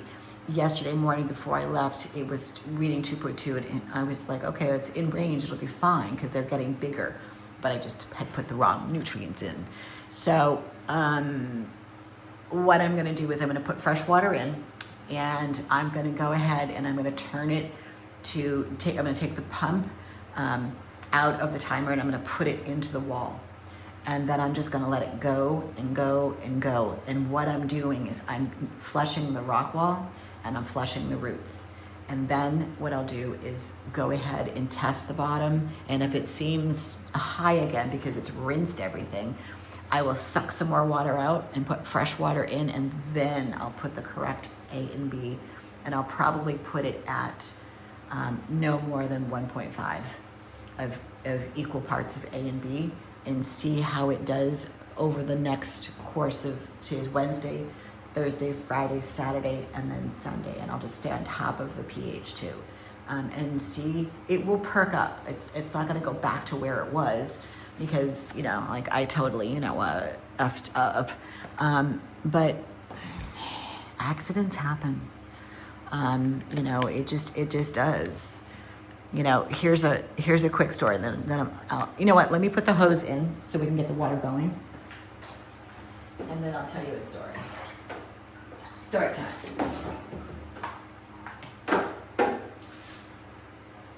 It fills up pretty fast, and then I want to get it so that it's draining the net pot. So you can see that I put that in there, and it's going, and it takes just a couple seconds to fill up.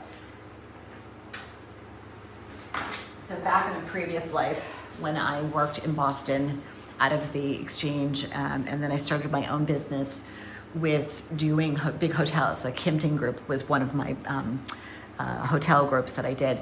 And I would go in and I would do all their foyer pieces. I would do all their landscaping outside, you know, beautiful, beautiful, you know, stuff. And they had pretty good budgets. But at Christmas time, like on the second floor of the Marlowe, and this was in Cambridge, Mass., they had these beautiful cement containers all over their, you know, like their lobby area upstairs. And we put spiral trees. And I would tell the GM, like, don't do that, because there's just not enough light to have a natural tree in there. And he insisted, they're beautiful, this is our concept, da, da, da. He's like, I don't care how many times we have to change them out. So I just got hip. So instead of taking them out of the container, what I would do is I would leave them in the plastic container. I would put them into the cement pretty container, and then I would put, you know, a styrofoam top and put pine cones on top to make it look really nice, especially for the holidays. And I would just continue to water it. And as soon as it started to yellow or brown, here we go. So let me just check on this real quick. I would change it. I would change the tree out to a new one, and they would pay for it. But it would take, like, for the whole tree to really turn, it would probably take a good 4 to 6 months. And then the other trick that I had to get it to go just a little bit longer is that I would paint it green. So if there was a little yellow spot, because they didn't care, I would just put some paper and I would just spray paint it, you know, like this evergreen, so that you couldn't see that brown spot or the yellow spot. But one Christmas, all of a sudden, like, this brand new tree that I put in there turned instantly, like died instantly. And this is so gross, I'm so sorry I'm even sharing this. During one of the holiday parties that they were hosting, you know, some person rented one of the ballrooms, somebody threw up in the tree. Like, just definitely just, and I was like, oh my God. So I wouldn't even go near it. I had maintenance come and take the whole thing out and clean it for me. That was not my scope of work. That was them. They could take care of that. You know, I felt bad for the person who had to do it, but you know, I wasn't gonna do it. So I'm just filling up the tank, guys. It's almost there. But I was like, that was a first for me that someone actually did that. Like, how disgusting. And these were really nice hotels. These were not like a Holiday Inn or even a Marriott. This was what they considered a boutique hotel. And they spared no expense when it came to their decor, especially even at Christmas time, all the decorations that we did. But I was just like, oh, no, I'm not touching that. But so, you know, I do have a wide range of, you know, indoor, outdoor, and you're gonna see that very soon. I'm gonna be sharing my exterior with you and my theme of what I'm doing in my backyard. I'm so excited. I'm definitely putting a lot of thought into it. And then I just got some amazing news. Okay, it's gurgling. Hold that thought. All right, so we'll stop that. Okay. So now what I want to do is I'm going to unplug it from the timer. Okay, I hope you guys can hear me. I'm going to unplug it.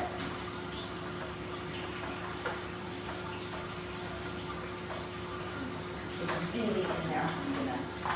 And now I'm going to plug it directly into the wall. So there is no stop start. It's just going to flow the water through the tower for, we'll do it for a little while. And then I'm going to go and suck some more water out and then put some more clean water in, and then I'll adjust the nutrients. But anyway, back to the story. I got some amazing news. So yesterday, I was able to reactivate an account that I had up in Sudbury, Mass for wholesale. And they have the most incredible flowers for outdoors. So when I got that news in the car, I was literally jumping up and down. I'm so excited because what I'm gonna do to my backyard is gonna be the bomb. And I'm bringing you guys along. You coming? We're gonna be doing a live outside. And we'll probably do it in stages because there's a lot of pots out there. But yeah, it's gonna be really, really good. All right, so I'm gonna just let that rock and roll on its own, and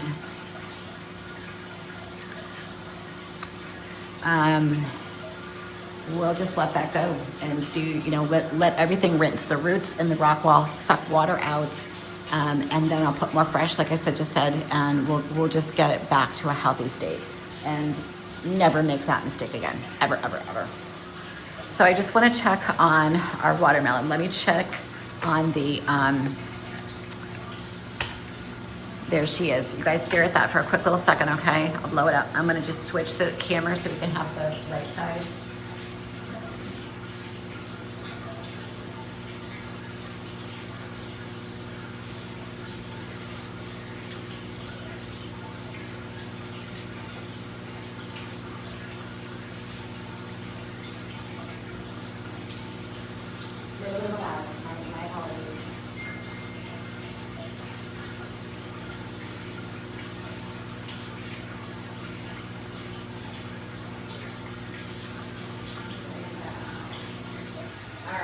On the right side where the watermelon is.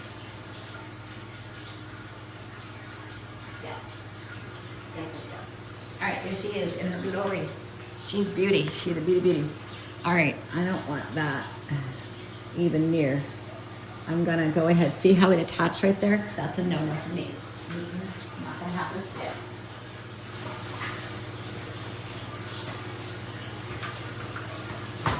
So again, I've been trimming back because I just feel like we've got a lot. I don't want anything attaching to that hem. So I'm gonna go ahead and just go down above that next flower and get rid of that piece. I'm okay with the tops. I just want to check that vine right there.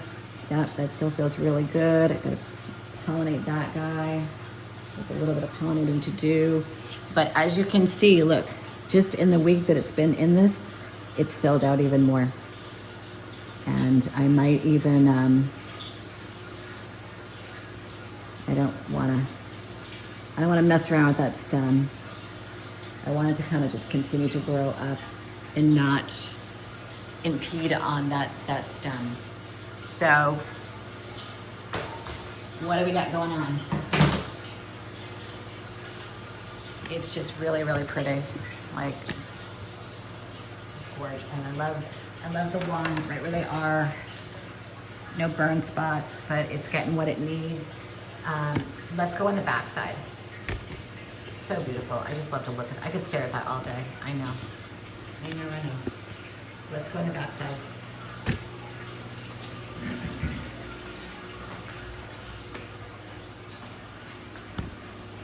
All right, I'm gonna take you off. And let me flip this to the 180 so you can see me on this side. Perfect. And I'm gonna take our little camera off so I can do a little tour. All right, so we got one over here, and you can see that it's doing quite well. It's got that beautiful pear shape. He's definitely stretching down. I would say probably another week and we'll hammock that one. That'll be just fine. We got this guy right here.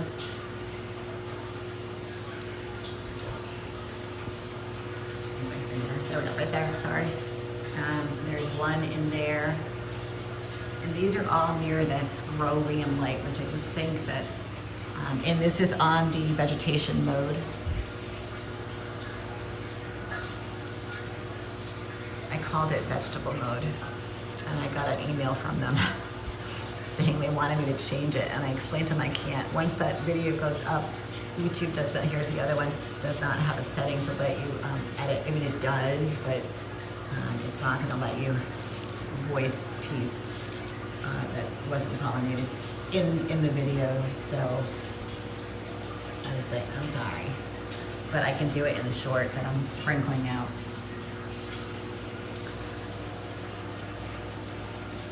I was happy to do the collaboration with them. It was definitely different, you know. I kind of work on my time, and it was like back reporting to a boss, which was kind of strange, which is okay. I don't mind. I've been my own boss for so many years and various things that it was weird, but I was happy to do it. Okay, so I got some pollinating to do, some beautiful flowers. Let me go take a look at, there's one. I like the stripes on that one. Let's go take a look at the cucumbers. Go up on the stand.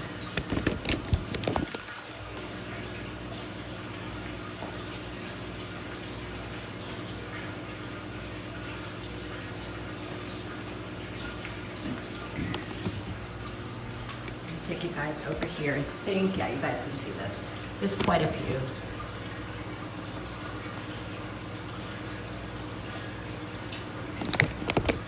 Get in there. There's a newbie right there.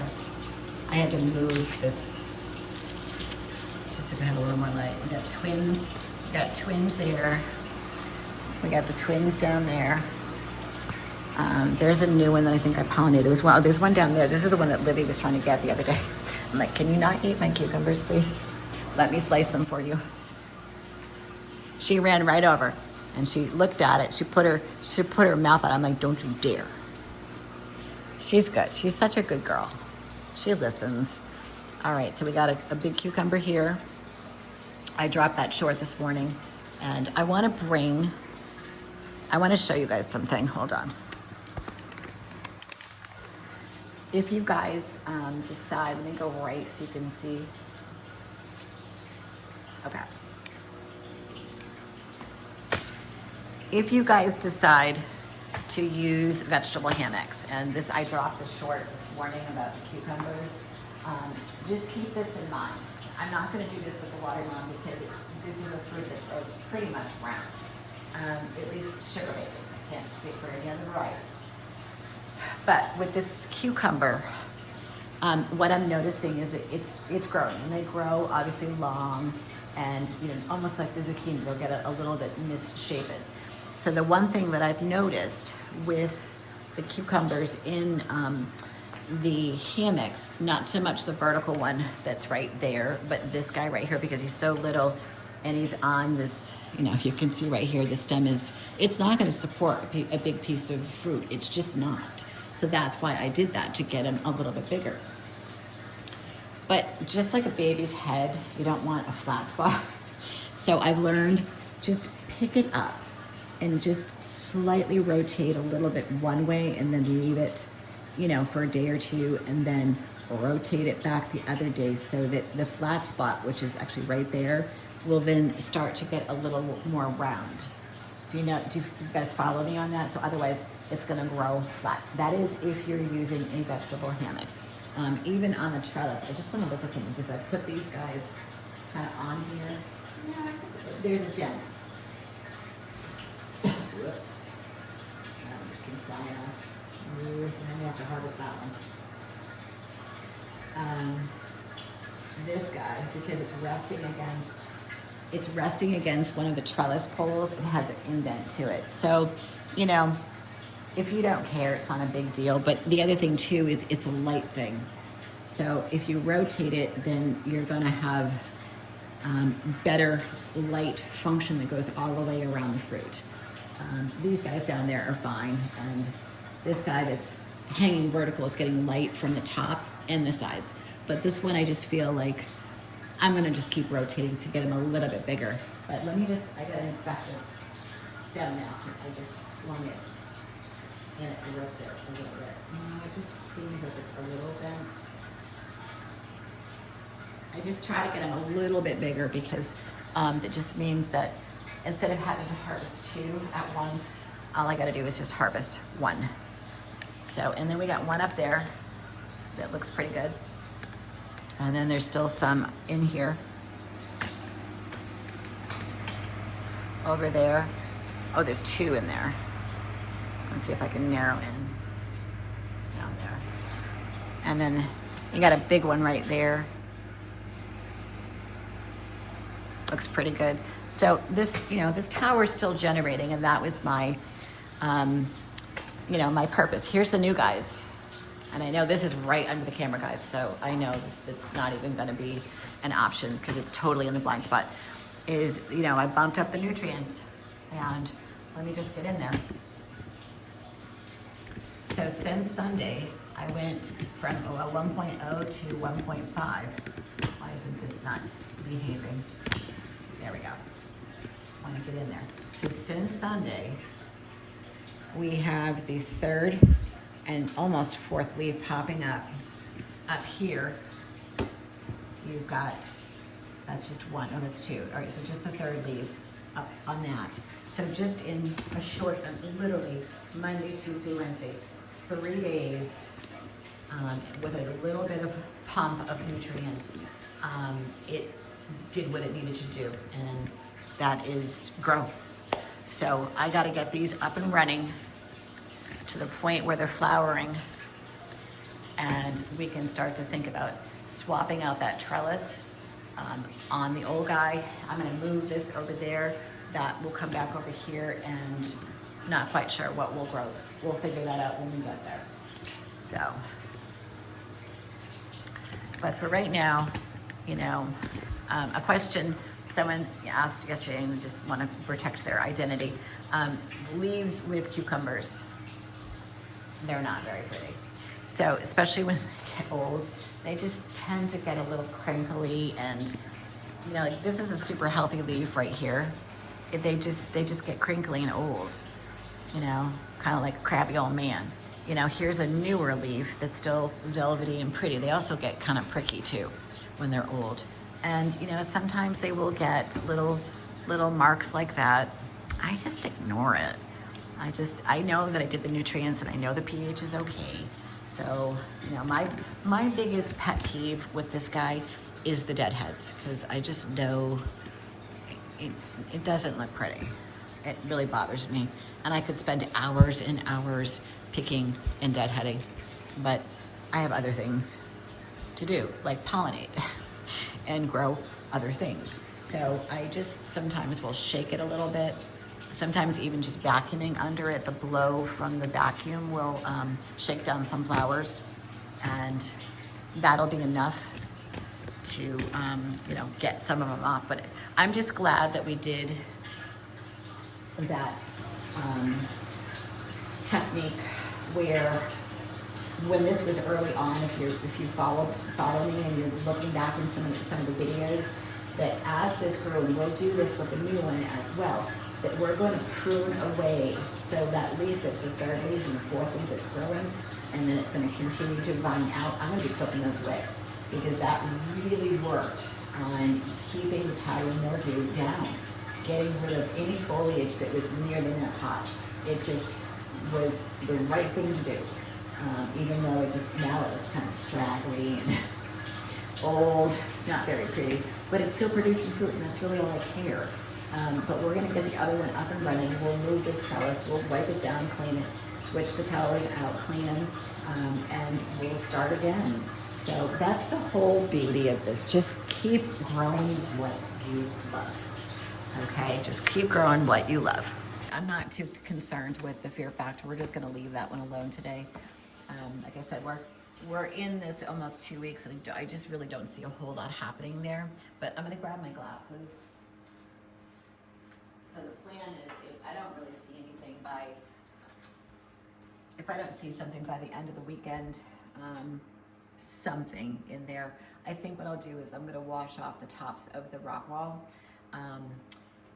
Because I didn't scoop out a real big hole. It was just more of a trough little thing on top. So I can still use it. I'll just wash it, just rinse it basically. I don't like the word wash because it indicates soap or cleaner. So I'm just gonna rinse it, and I'll probably let it dry and deprive it of some light. So if there was any algae that was maybe brewing, I'll just dry it, keep it in a dark place, and that will take care of that. And then we'll set that back up, because I really do think that these pepper seeds are gonna turn over real fast. So let's go ahead and take a little peeky in the bags. I have a feeling by next week we're gonna be putting them in that rock wall, so that's just something I'll do over the weekend. All right, remember, one of this was yellow and one was orange, so let's just take a peek. It's kind of exciting. I remember when I did this last year, I didn't check them for a couple days, and they had grown into the paper towel, like the root system. So I'm gonna put the camera there. And what do we got? I see a little bit of like the ends, they're starting to swell, and that's, where my finger is where the little white root will appear. Like there's one over there, and there's so little. So, I think we're on target. They're on the warming mat, and they're warm. I've got it set at, let me just take a peek.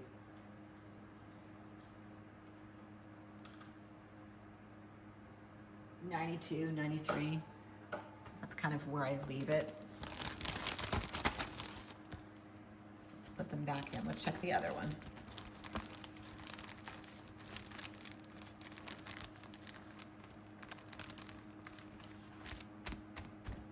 Let's get all the air out.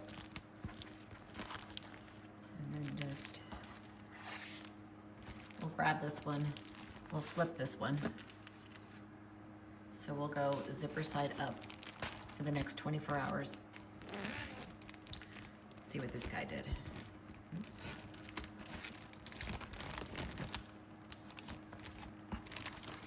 And once you wet these paper towels and you keep them inside that Ziploc, you really don't have to add much moisture. Oh, there we go, there's one. So let me just bring this, if you guys can see that right there.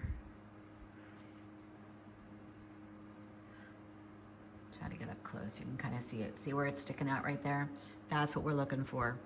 And we'll go root down into the rock wall next week. So we've got one, usually where there's one, there's two, and this is only 48 hours. There's one, two, three, I see 4, 5. Yeah, I don't know which pepper this was, but it was either yellow or orange, but that's doing really well.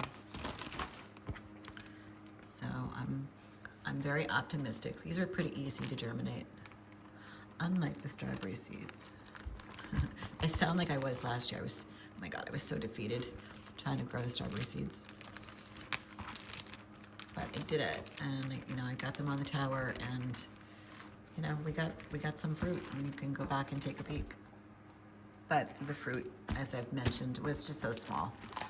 It wasn't really even worth it. So that's right, we're gonna go zipper up today. So we'll just keep these on the warming mat. We'll check them tomorrow. There is a little bit of air in there, hold on. Keep that tight so that keeps the moisture in. Wipe my hands. All right, I'm gonna go to the 180 now. I wanna do a little more harvesting on the bean. I have to say that I cooked quite a bit of the green beans last night, and I did just angle this over here so you have something to stare at later. I did a stir fry. And the stir fry consisted of, it's a really, really, really easy recipe. You ready? Rotisserie chicken. Just pick a whole chicken apart, whether you like the white meat, dark meat, whatever. Put it into a bowl. I take one of those Uncle Ben bags of steamed rice, and just the little ones, not the family size. And I took the green beans, so I put them in the microwave first, just to kind of soften them up just a little bit. Put the green beans and the chicken into a pan and saute it with just a little bit of grass-fed butter, or you could do a bit of olive oil if you wanted. And then I add the rice, and then I just pour some soy sauce, and then I pull everything to the side and take 2 whole eggs and just scramble them and then mix the eggs into it. Oh my God, it's delicious. I can't wait to have that for lunch. So yes, yum, yum, yum, yum, yum. All right, I'm gonna get a dish, and we're gonna harvest a little bit more. I saw a couple in here. I know we got a bit yesterday, so I don't anticipate a whole lot today.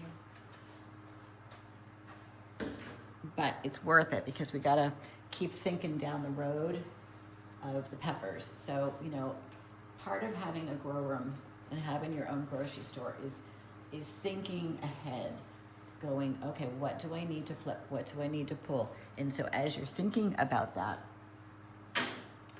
you need to be thinking about what's going to go in there next and what do I need to have in the nursery. So you see where this system comes into place. By having, I'm pulling something that's too small, it's never going to make it. You know, thinking ahead, like with the pepper seeds, this will be ready for me to, you know, flip over, and you do a real easy clean and put back together. And by the time the pepper plants are ready, I mean, actually the tower is going to be ready even before I think the plants will be. But, you know, I have learned that peppers are really easy to grow. When I first tried them, I thought, oh gosh, these are definitely going to be hard. It's going to be like a, you know, what I would categorize as a phase 3. I don't remember what I put on the website, whether it was phase 2 or phase 3, but honestly, if you can pollinate a tomato, you can pollinate a pepper plant. It's the same thing. It's the same technique. So when we get to the cherry tomatoes, I'll go over that again. All you got to do is just zap them with that brush, and a flood of powder comes out. And in essence, it's pollinated. And it will just take a minute, but they'll grow. They will. They'll be these little peppers. They're super cute. And then because these are the store-bought ones, they will get big. They're not going to stay mini. This is the only thing I would probably encourage you guys to do. The minis, like I showed you yesterday, if you watched the live, that little mini yellow bell, don't waste your time. They're honestly the size of a kiwi when they're full grown and ripened. And to get a meal out of those, you're doing 4. So you're cleaning 4 of those out. It's not worth it. Do the grocery size. Now that I've, you know, have the hammocks, I'll be able to put 1 or 2 in there together. We'll see how that goes. And then just let them, you know, grow inside the hammocks. Get real big. So I got a little rough with this yesterday when I was harvesting, and I think I may have broken a branch. So I've got some wilting stuff here. But again, this is on, you know, at the end of its cycle. So it's okay. I'm not real concerned. I'm actually gonna just cut it.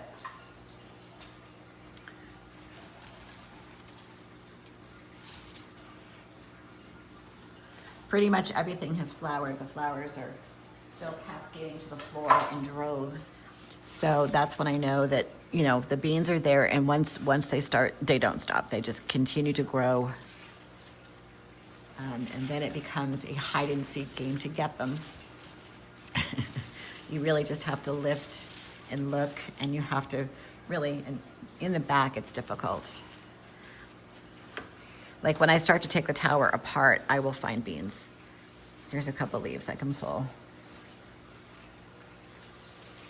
And there'll be almost another harvest, believe it or not. But remember, these were only 5 plants. We only had a couple seeds, so I said, hey, let's throw them in there. If you go back, and remember, it was fast. They grow fast. They're a very easy vegetable to grow on the tower. And it's, you know, and you do get a lot of food. You've seen over the past couple of days the harvests I've had. So like here's some new flowers that like right there. That'll produce a cluster. But all in all, when you look through this tower, there's just not a lot of flowers left. They've done their job. They're, finishing up. Like these are one of the last bits that's gonna harvest, and then we're gonna flip it. So we're gonna skip the tomatoes here and here. There's no need to do that one twice. So why don't we just move on? I'm gonna go to the left side so you guys can see where I am. There we go. I need to angle the left camera just a little bit higher, because if I go a little higher with that camera, you'll be able to see the tops and you'll be able to see me. All right, so we're gonna skip this. We're gonna go to the Brock. And every day I am utterly amazed at how big this thing is getting. It's kind of scary, to be honest, because it's already up over my lights, and I knew this was gonna happen. A yellow leaf just because it's not getting the light. I'm willing to try anything once. And I was inspired by a community member to give it a whirl. And if I find that I get a good sized yield from the broccolini, then I'll definitely try it again. It was easy because it's just a lot of just greens. I don't, like here's a huge leaf. I'm gonna just fold it and bring it up a little bit.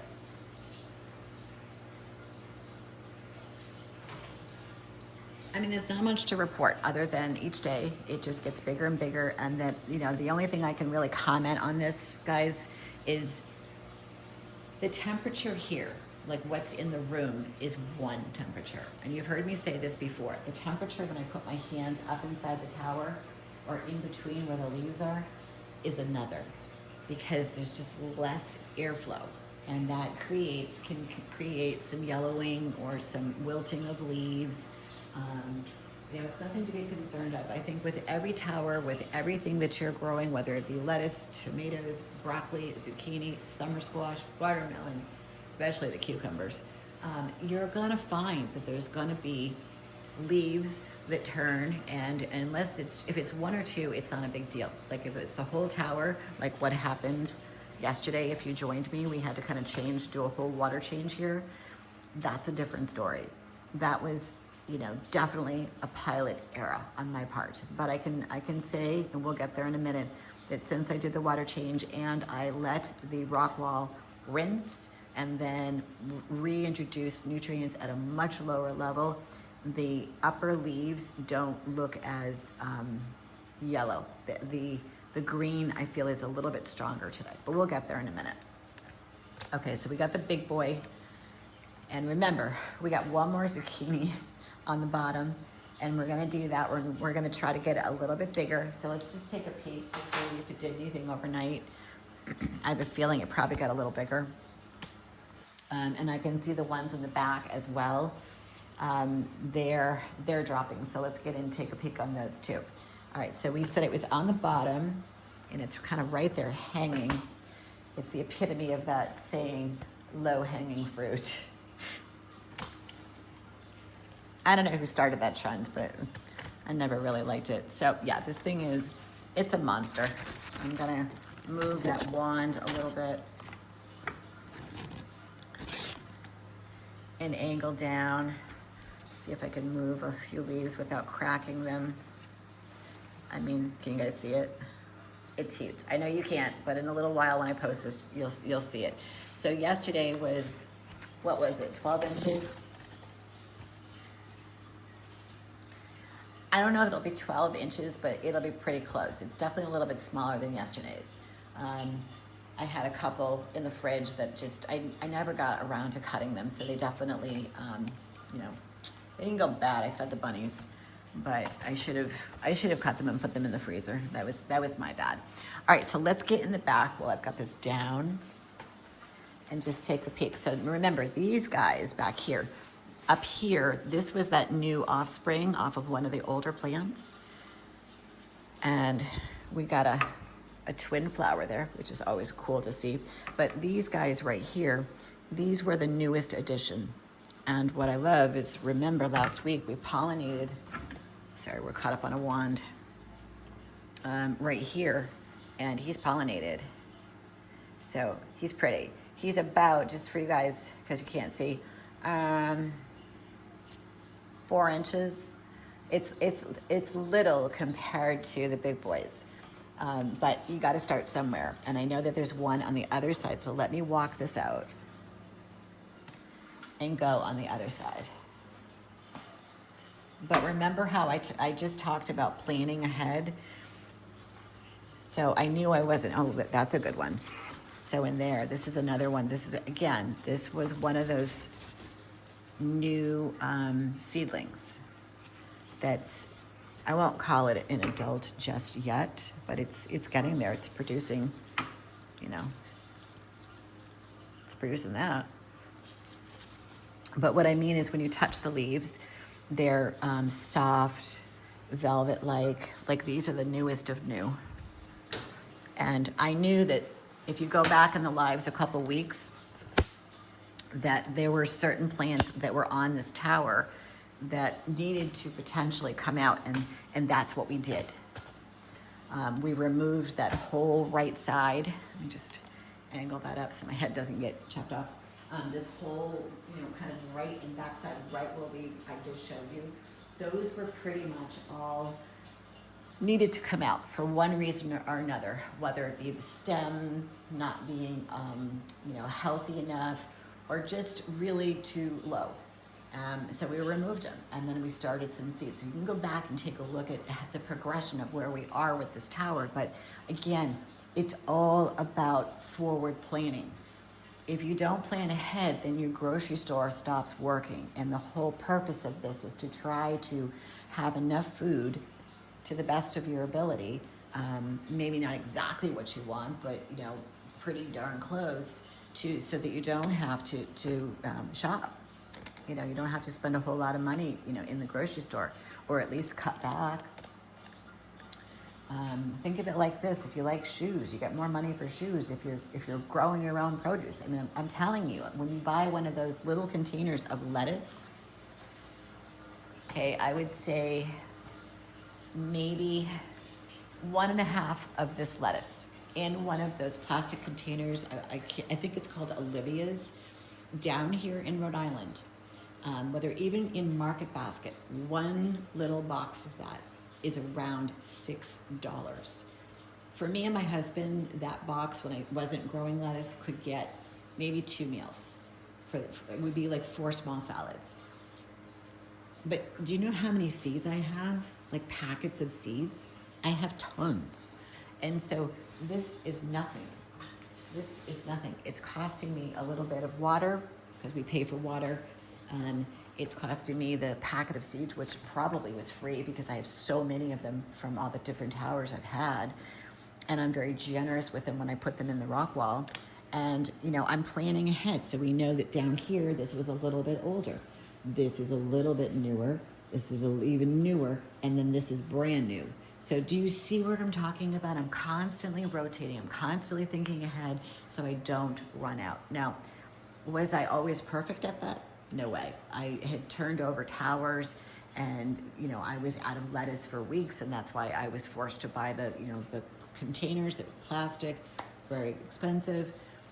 Even like right now, I don't have any red tomatoes, which I will very shortly. I've got a couple in the back, but we're talking 4. My husband and I are going to fight over them. So I'm using the yellow. So I don't have exactly what I want all the time, but I have a good amount. I'm lacking a little bit in the summer squash. We turned over that tower, so I've got one right there that I would say it looks really, really healthy, and there's nothing wrong with it, so I'm going to try to get it as big as possible. I'm going to show you that when I'm close in a minute, but I'm jumping at a character here, at a sorts. All right, so here's the one that we did the water change. Here's the zucchini. I mean, not much more to report. It's still going to probably look angry, that's a good term for it, for a little bit. I'm going to say probably another week, maybe even 2, to really bring it back to where it was. They grow fast, but it's just going to have to go through a layering of shedding some of those leaves that I've cut off, growing back a few more, and then there might be a plant or two that it just says, sorry, not gonna do it. And I may just literally just have to pull it. And that's just the cost of doing business. But thankfully, I still have this guy. This guy, the big boy, okay? So this was my backup tower. It will be fine because we went through this with the summer squash. I just pushed the nutrients too fast and I made a boo-boo. And it's okay. I just now know that I just gotta be real careful and not rush when I do my towers on Sunday, and just really be focused. And I've said no more audiobooks when I'm doing this because I really get focused into the book and not, I go on automatic pilot with these towers, and I messed up. So, but I can fix it. I'm gonna fix it. I know I can fix it. I can already tell right now that the top leaves, like even like this guy right here, yesterday he just didn't look good. But there, I just see happiness. I see a little more happiness. There's a few more that I'm gonna have to trim, like that guy. But I've got flowers popping here and here. There's one under here. I will say that if there's anything that pops that needs to be pollinated on here, I'm gonna pull it. I'm just gonna go ahead and pull it. I don't want, this is where a stage where I would say, I don't want the tower or the particular plant to focus on growing a piece of fruit. I needed to grow back the foliage. And the reason for that is that in order for it to grow grocery size produce or fruit, whatever you want to call it, it needs to be big. So for instance, you saw what I harvested yesterday, you saw what I just showed you just down the floor, and you see how big that plant is. Okay, that's like 1 or 2 plants right there that it multiplied, it spread. But these guys, even though this one's pollinated, the one that's down here, this plant, just move that leaf right there, okay, on the back side, and you'll see that in the close-up in a little bit, guys, sorry. It's about this big and it's about that wide. That plant is not going to allow for a zucchini to be 12 inches long. It does not have the girth of the stem. It does not have the foliage to support it. It simply just doesn't have it. It will in time. And that's the planning ahead. That's gonna be my theme today if you haven't noticed. But that's why we did the second tower. So this is the backup. So that when if this needs to get turned over, maybe never, because it's just so beautiful, this will be up and ready. So my thought is if there's anything that's going to remotely pop out, and I'm just taking a peek, I don't think there is. And I do see one small zucchini in the back, but it's in a very infantile state. If it gets to that, and I don't see a lot of foliage on the main plant that it's coming off of, I'm just gonna pull it. I'll pull it and just let it get stronger, and it will have plenty of time to grow more. So moving on to the summer squash, and if you wanna go back and see how this one almost died on us, it's 2 inches fine now. We've gotten to that stage where the leaves are darker, they are a little more, have thorns, and no more velvety soft leaves that you can touch. But you can see right here, as I promised, I wanted to get up close here. And you can see, I'm gonna get down because it's really pretty. Oops, one more. It's really, really pretty. And you guys are in the blind spot with this, so I apologize, but it's pretty. And again, I'm gonna point out the yellow and then that color that was on the bottom. So remember, it was tricolored. So it's evening out, it's growing, and I would say if we give it another couple of days, it will definitely be the size of what I would consider grocery store produce. And we've got a lot of flowers on here. I want to say that there was something that we needed to pollinate. Yes, up here. Right there. So why don't we go ahead and do that?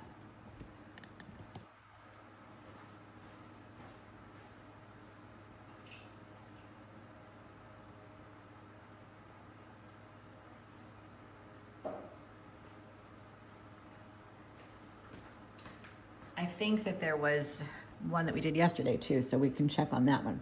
What I love is we got a flower that's right kind of there, and the pollen is just beautiful. I'm going to show you. I'm actually going to pick it for you. I'm going to give you an example of the perfect consistency of when a flower is really, hold on.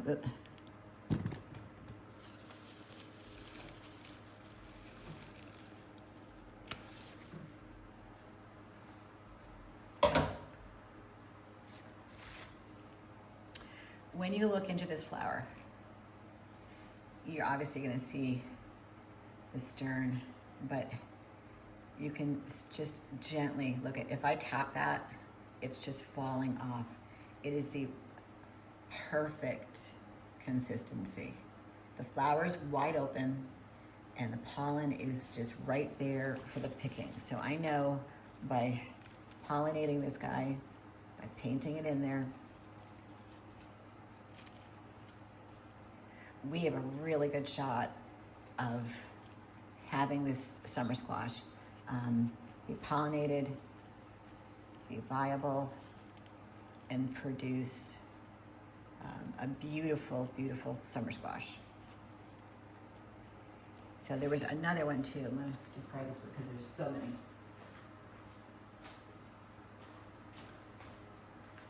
It was right next door. So again, my theory is, be your own bees. So grab a couple different flower pollen and, I'm not one for makeup, but you want to layer it on, layer that foundation. So, and I know I've got more flowers, so I'm going to grab one more.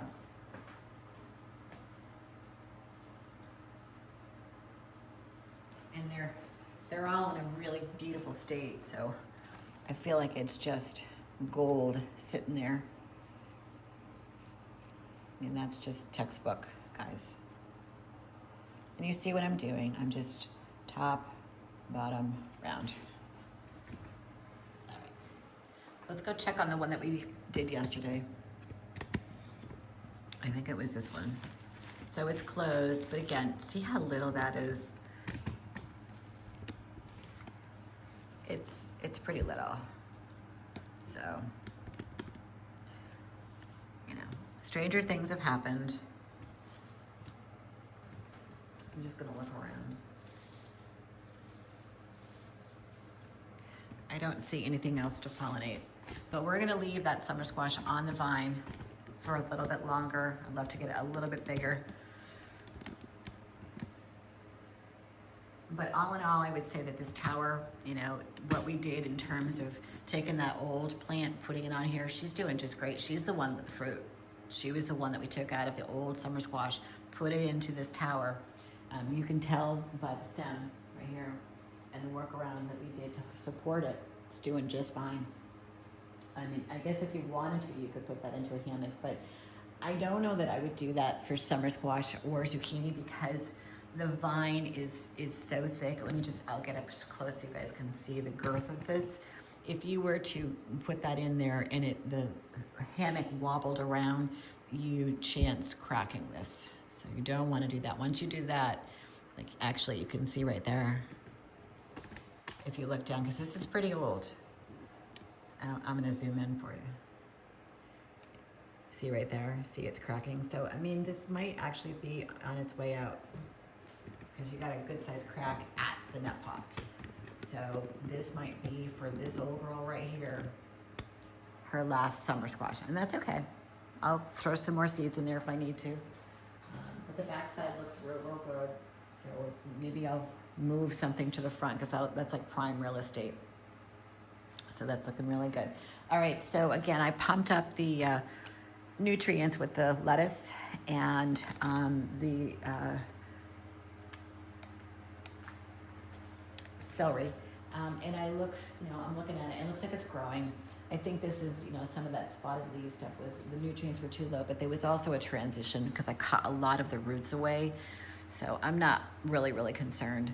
I'll start harvesting actually pretty soon because I really do love celery. So, all right, I'm gonna just do a quick, let's just take a peek. There is some pollinating to do with this.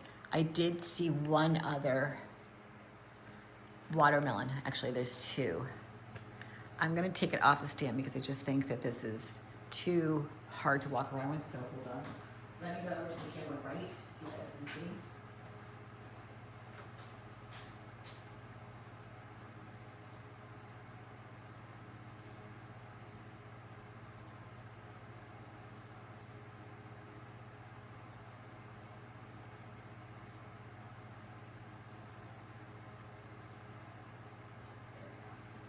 Let's go right so that you can see the watermelon part. And then we'll switch it to the 180 when I go on the back side. Let's take you off the stand, or at least the close-up off the stand. And I'm gonna come up. So I'm gonna go, obviously, she's just doing great. Up there, right there, I do believe that that's pollinated. I'm just waiting for more of the bottom to drop, more like pear-shaped, and here too.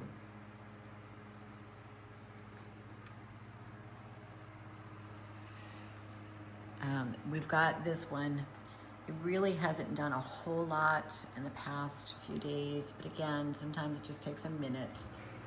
But once that bottom drops and it gets round and pear-like, I know that we're in good shape. So while we're over here, let me just switch to the other camera so you can see the back side, because you guys can see me. So again, we've got that Growrium light, which I think is really doing the trick. Let's take a peek at this. Each day, you're gonna see that this just gets bigger and bigger, okay? We've got another one up here. Right there. And what I love about this one, let me just back out just a little bit. Look at, this is gonna be so easy to put into a hammock. There is one at the top, and she's right. I'm gonna zoom in. Let's get my fingers out of the way. Right there. This one I'm pretty sure, because I can already see. I cut back the foliage, and then within a short amount of time, this guy right here is full of foliage again. And it's partly because of the nutrients. It's partly because of the, taking really good care of it, the pH and all that good stuff. But what I'm finding is that when you cut back the foliage, like here, we just did this one, and you expose all of these beautiful, beautiful cherry tomatoes. Okay, they're everywhere. These big clusters, okay? How do I get those? Well, it's very simple. When the cherry tomatoes and they grow with the flowers, you're gonna see, a stem of them, kind of on a sucker, there's gonna be like 4 or 5, maybe 6 to 8 flowers that are gonna come out over time. I generally will go, okay, and I take out my, toothbrush, the electric toothbrush. I know people are crazy, they think I'm crazy, but it's so powerful by using the back side of the toothbrush, okay, the back side, and you're literally just hitting the top of a flower. And I'll get down there. It's really loud too.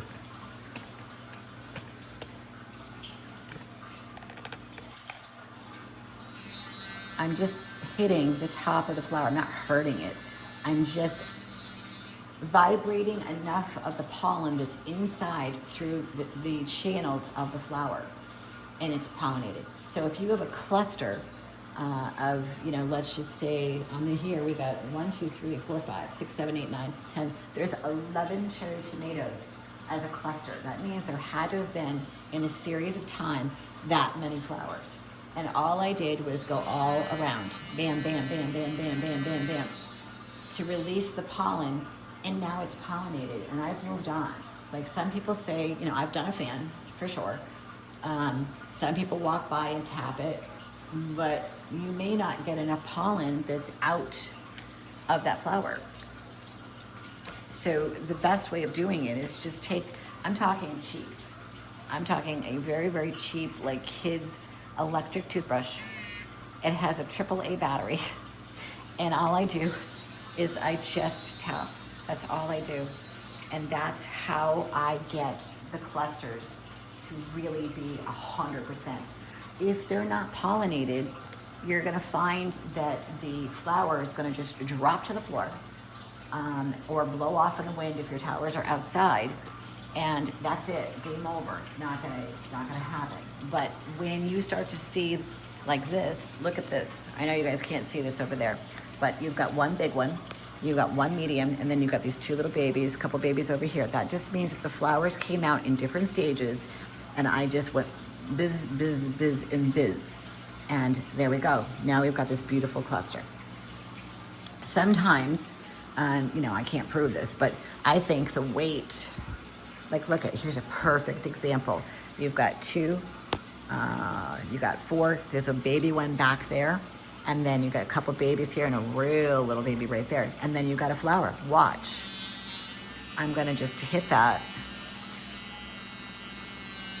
And now, I don't know if there's powder or not because I was watching through the lens, that's gonna be pollinated. So all of those are gonna grow at different rates, but you can just see that here's a flower, but it's gonna start to grow just like that if it's pollinated, which I would say 99% of the time, this is gonna do the job. And it's so easy. It's so easy. Now, you know, obviously all of your tomatoes are gonna have a flower, and, you know, the different varieties, right? So it's the same process. But again, and I'm gonna use this analogy today, moving ahead, you know, thinking ahead, thinking progressively, you wanna think about what you can grow, how you can flip something over in a timely fashion, and, you know, get the food that you need. So that's why I do what I do. So maybe you don't have as many towers as I do. Maybe you just have one. So instead of, and we'll use the cucumber. This is underneath, you guys, sorry. As an example, how do you set the tower up, okay? Let's look at this tower. Like honestly, let's just look at this tower. This is your grocery store. And you'll see this up in the close-up. How do I set this up? If it was up to me, what I would do is I would put my tomatoes, my cherry tomatoes, on top. And the reason being is that they're compact and they're not going to, I'm just gonna put this up so I can stand around the tower. Where we go, there we go. They're not gonna vine down. They're gonna stay nice and compact, and you're gonna be able to get at them. Next, I would do maybe just a little bit of lettuce. That's not gonna vine down either, it's gonna be very bunchy. I would put anything vining, like a cucumber, I would put them on the lowest. And depending on what you're growing, if you're gonna throw in some, maybe one zucchini or one summer squash, I would definitely put them on the bottom. And the reason being is they've got big floppy leaves, okay? Look at the leaves. You would not want that above your cucumbers. You would not want that above your tomatoes, because what is it gonna do? It's gonna canopy them. And it's going to shade, look at that, and that. It's going to shade your tomatoes, your lettuce, whatever you're growing. So big leaves on the bottom, viney kind of to the second tier of the bottom. Then you do a little layering of lettuce, and you do your tomatoes. Now, again, this is your grocery store. So if you do a couple tomatoes, I would definitely rotate them. So when one gets kind of old, let's go back over here, okay? When this gets a little old and you're like, it's really not producing a whole lot anymore, it's just kind of lit, then go ahead, either trim it way, way back, okay? Or maybe that section of the tower just kind of needs to be cleaned up a little bit. I would just clone it. I would look for a sucker. I'd go get a piece of rock wool, just like I taught you, and I would start another one on a different section. Let this one play out. Let this one ripen. Harvest all of it off, to the best of your ability, and let this one grow. Or pick this one slowly while this one develops. That's all I do with these 2 towers, all right? That's all I do. So this one's ready to be broken down relatively soon. And this girl right here is the clone one, and I'm gonna have tomatoes for days. So the minute this starts to ripen and I can harvest, we're gonna harvest what we have on this guy, and we're gonna, go ahead and break it down. But then what I'm gonna do is I'm gonna take suckers, which are these little guys. Let me see if I can find one. They're usually in the middle. Little sucker, like right in here, something like that, where I could just pull off that whole branch right there. I'd put it in a piece of rock wool and put it in the nursery for about a week, and then I would just put it into a part of my tower. And that, my friends, is how you grow your grocery store, okay? Maybe you want to do beans. Again, those are kind of a big billy leaf. I put those in the center. I definitely want to do, I think, someone asked about a book, maybe this winter, but I definitely want to put something together, like a diagram of if you only have 1 tower, you're in an apartment somewhere and you want to do this, I would simply, I would layer it out. And then honestly, just see if it works for you. If you can get 2 towers, oh my gosh. I mean, that's just the most beautiful thing.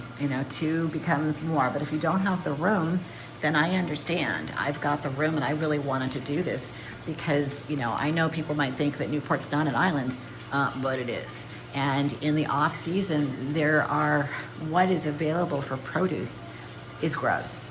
And that's how this whole journey for me started. I lived up in a very metropolitan area of Massachusetts where that wasn't a problem. But today, I don't really go to the store to buy a whole lot of vegetables. I go to buy, obviously my meats, and I fill in when I need to. But it's so nice to come down here, and soon we'll be consuming that.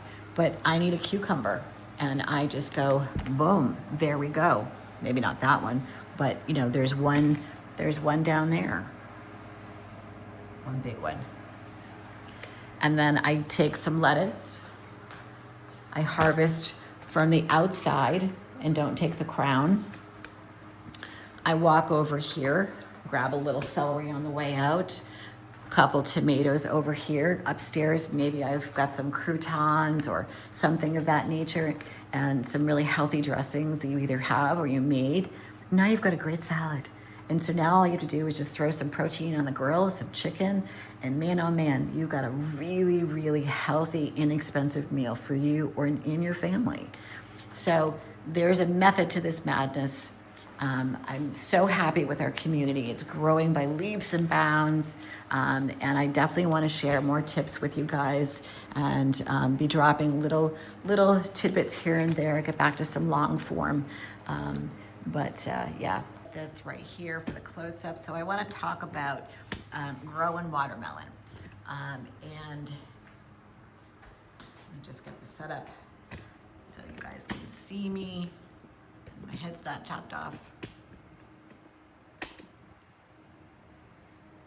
There we go. Back up a little bit. There, much better. All right, let me go around. All right, so you guys know that I have these 2 towers that are devoted to the baby, sugar baby watermelon, okay? And I think this time I did a combination of, maybe this was burpees, and I think this was a survival. So it's basically the same thing. It's just a different company that's making them. I do like the survival or survival garden seeds a little bit better. That's the big boy summer squash. I'm really kind of using these a lot. You can head over to towergardenmadeeasy.com, and it's right in my favorite seeds. All right, so back to these 2 towers. So if you watched last year, this trellis came from the curbside and somebody was getting rid of it. So I broke it down and brought it home and put it into the grow room. And we did cucumbers, a lot of cucumbers, more cucumbers than I knew what to do with. And I ended up giving some, obviously, to the bunnies and friends and family. So I will maybe try that again, but I really do like my setup over here and feel like it's much more manageable. So the watermelons take a moment to become ripe, all right? So you know you've got one here in the hammock, and how you tell is there is a little coil, a little vine that just kind of, shrivels up, kind of like spiral on the end of it. And what it does is when that turns brown, that's the indicator that the center of the watermelon is bright pink and it's sweet and ready to eat. So, according to this, it takes about, and again, we're indoors, so it's going to be a little bit different. They're basically saying, 70 degrees, full sun, we've got the LED lights. These are all based on outside facts. We started these towers back in, I would say November, the end of November, beginning of maybe like almost even mid-December, just because I broke everything down and took some time off for the holidays. So here we are, we are at May 1st. So it's basically 4 months. We'll call it 4 and change. So we have one that's, I would say, it's almost ready to be harvested. And I can see the little coil up here. And I'm going to show you. I want to get up real close so you can actually see what I'm talking about with the coil. I call it a coil, but it's right. If you look, and I just need to get my finger so you can see it. See how it just spirals right there? When that turns brown, because it's connected to the stem and the fruit, that's when you know. You can see this in the close-up a little bit later, guys. It's ripe. So we've got a ways to go. And I really do have to say that when I started these, last year, because I had flip-flopped. Remember, I did cucumbers here, and I did the watermelon on the other, and I had 2 small trellises to the side of the tower, and it worked really, really well. So, and I just, did kind of a makeshift hammock for one of them. So what I would love to just see is get them a little bit bigger with these hammocks. And it's happening. I really do feel like since we put this in a week ago, it is filled out. I would say I'd give it the size of a very large softball, okay? And I think with the proper hang, and it's gonna grow up versus down because I tied the bottom of the hammock, it's gonna just continue to grow up and fill out into the macrame hammock, which is what I want. We have a few, we've got 2 on the other side. I can see one up on top there, and there's one on top here. So my goal is to grow as many as we possibly can. I spent some time yesterday afternoon with, doing some pollinating, just really getting in there and making sure everything that was on the tower was pollinated and looking its absolute best. Now, I just want to closely get into one of the flowers, and I'm going to grab my brush. Now, I know you guys have probably seen this before, but if you're new to the channel, I'm just going to go over it real fast.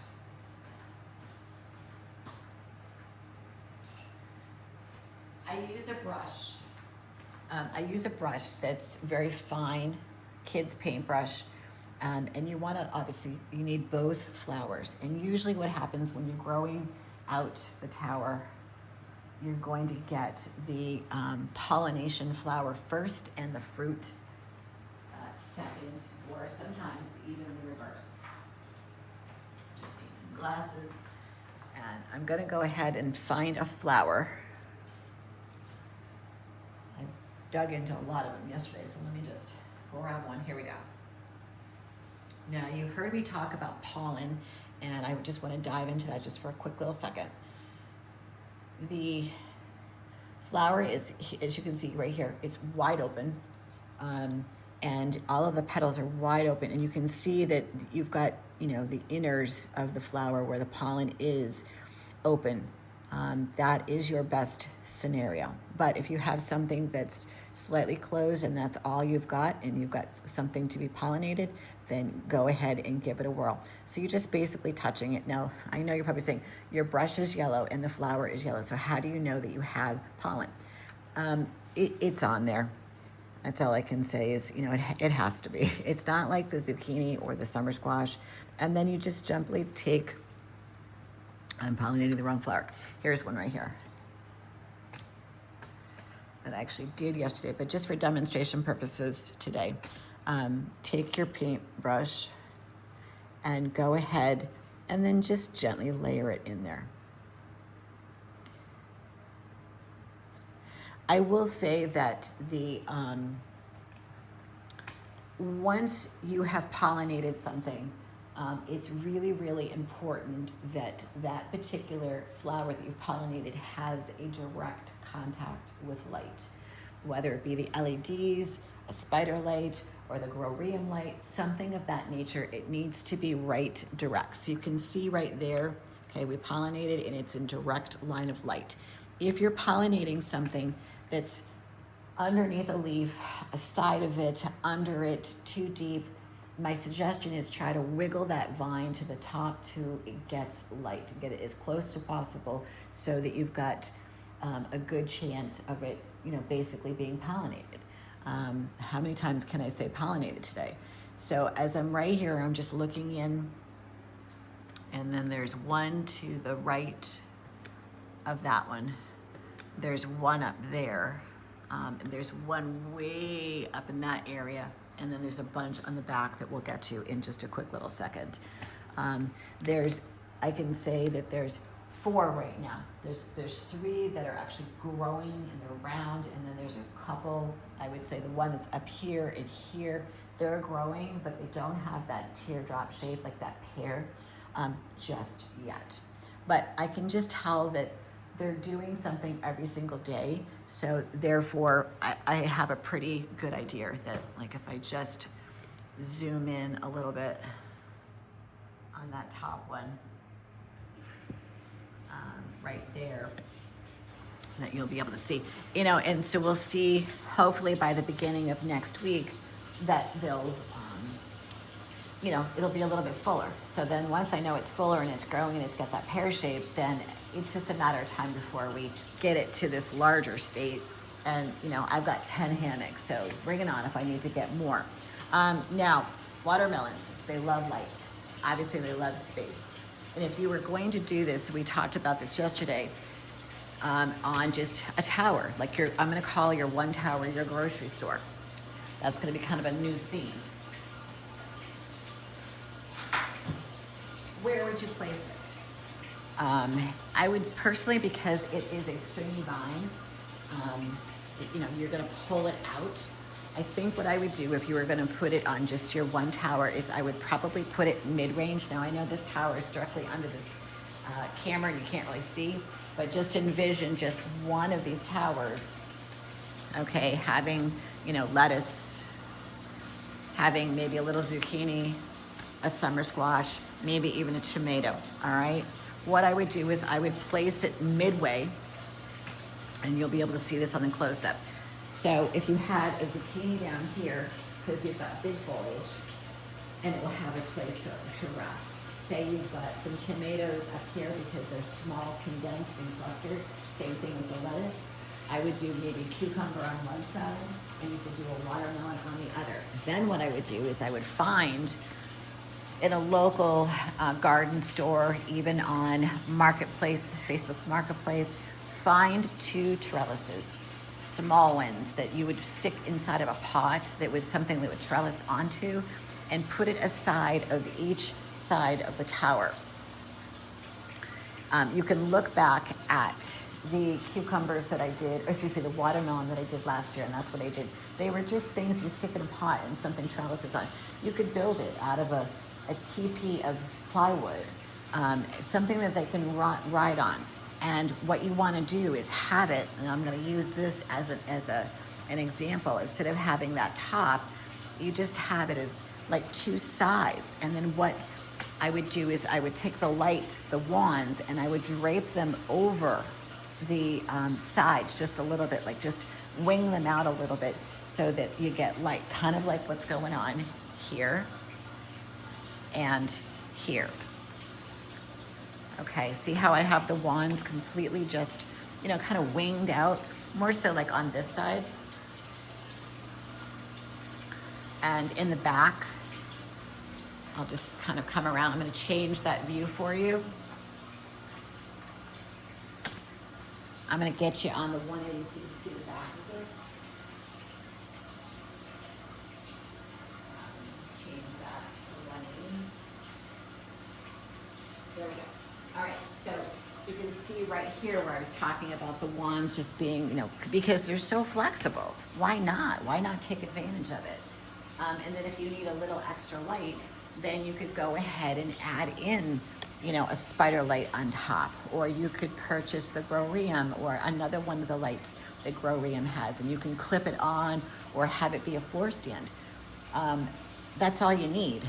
So, as you can see, and I'm going to take this off of the tripod.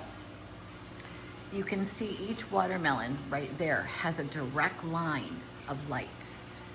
And this is part of the success, even way up there, of why they're growing. Okay, once they're pollinated, that's really all they need. They need their hydroponic water, they need nutrients, and they need really good airflow and light. Okay, now let's talk about, real quick, let me come around back to the other side, and we'll flip it back to the right side here.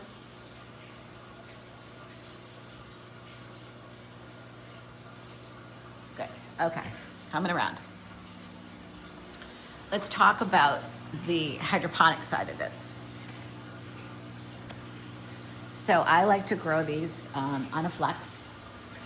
Someone had asked, what I use for towers, and I only use towergarden.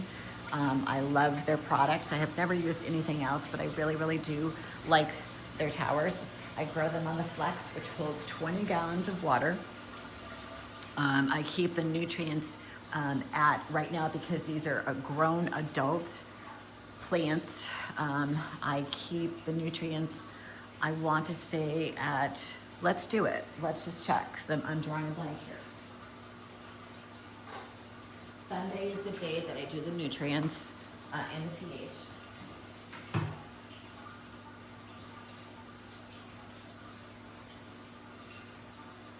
And this is reading 2.498. So in essence, it's 2.5. It's slightly high, but because this is a full-grown, adult plant, it can handle it. And then on Sunday, it looked like it needed a bit of water because this room is getting warmer now.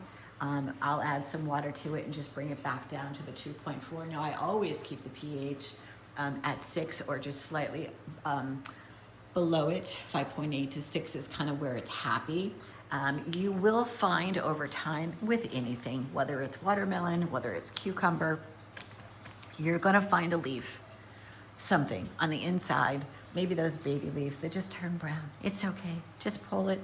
It's not hurting the plant as long as the 90% of the foliage is green and lush and thriving, and you've got new shoots like this guy right here that I'll probably clip, is I don't want this to get any bigger. I wanted to focus on growing some fruit, and it is, I think we're at that state now where I'm going to start to see more watermelon coming, and that makes me very, very happy because it's summertime and everybody thinks of summer as barbecues and watermelon and ice cream and all those fun things. So it's really easy to grow.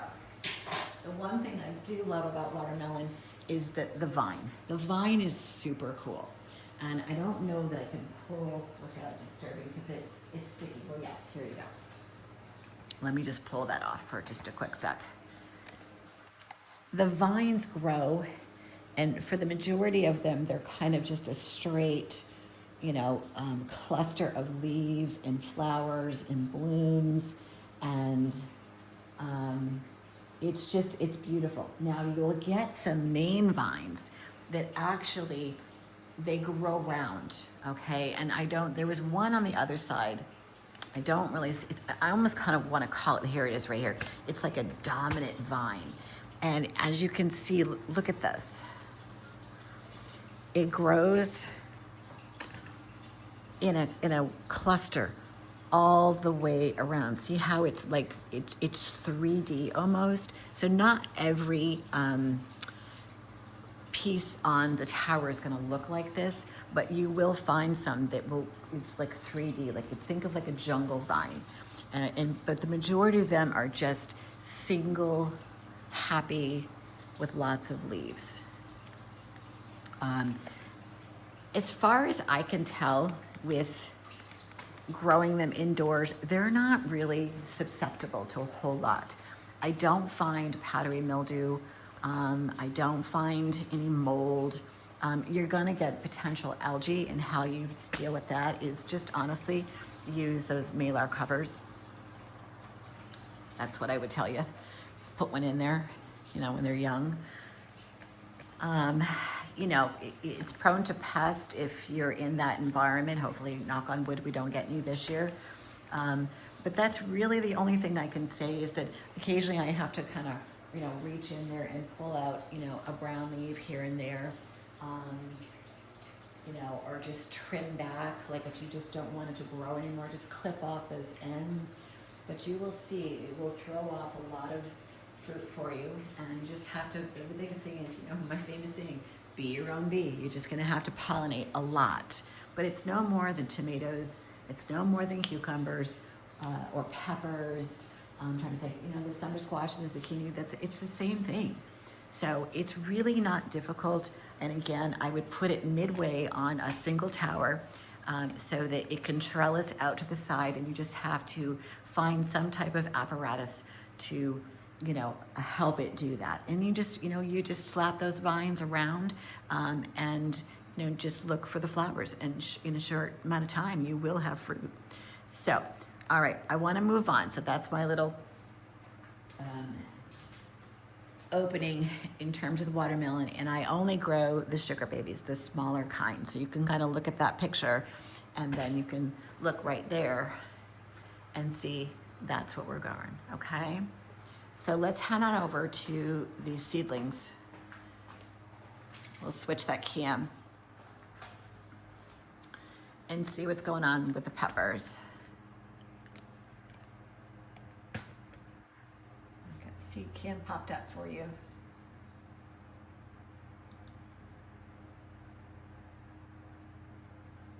There.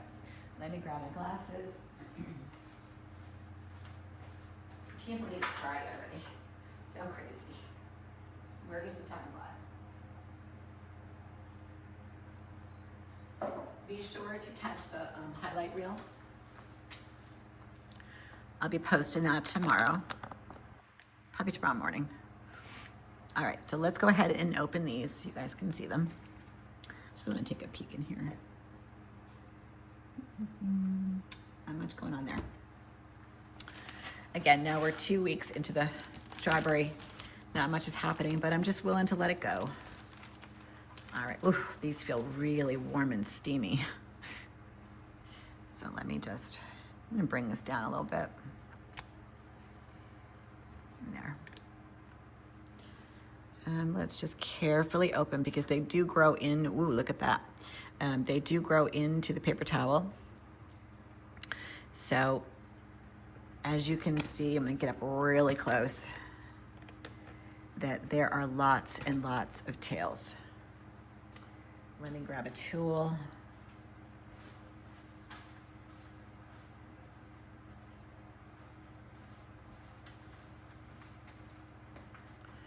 And like right there, they grow into the paper towel. Here's one that's sprouted, and you can already start to see the green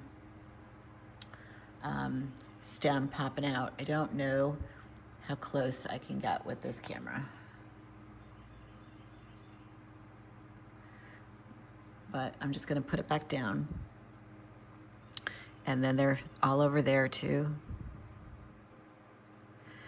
So I think what I want to do, I'm just going to let them stay on the warming mat and continue to grow over the weekend. But our project on Monday will be to go ahead and put these in the rock wall in their little warming huts. Okay, so I'm going to flip this one back. Excuse me.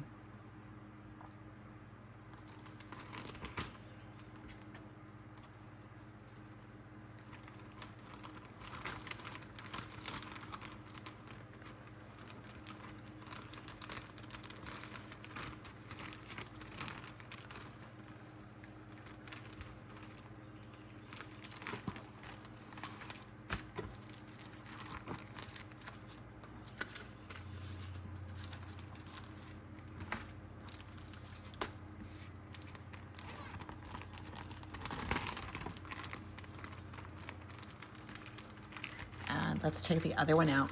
I should have labeled them. I don't know which is which, but I know one's yellow and one's orange. Now, what I can see with this one is it's a little bit more behind. So there's one there. There's one there, one there.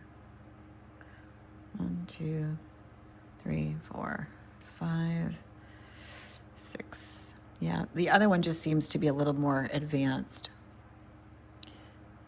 But that's okay, because I think by Monday we'll have what we need.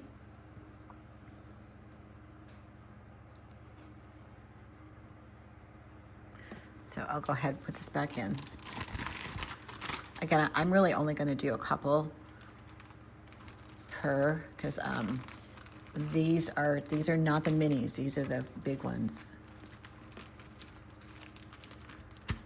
And the last time I mixed them, I did some minis and I did some big ones. The big ones got so big and heavy. You can look back at some of those videos that they were bending over the branches. Now I want to take a look at this because I saw something interesting on this. I'm gonna just move this out of the way. I'm gonna bring this up for a quick second. Let me drain the water. I don't know what it was, but I just want to look. I haven't looked today. So what do we got going on? So there's a little white stuff there.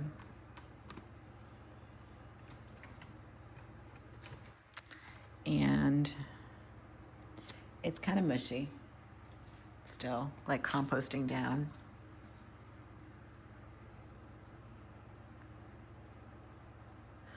I don't know if that's mold growing. I mean, I still see the seeds. They don't seem to be doing a whole lot. And we're 2 weeks. We're 2 weeks in.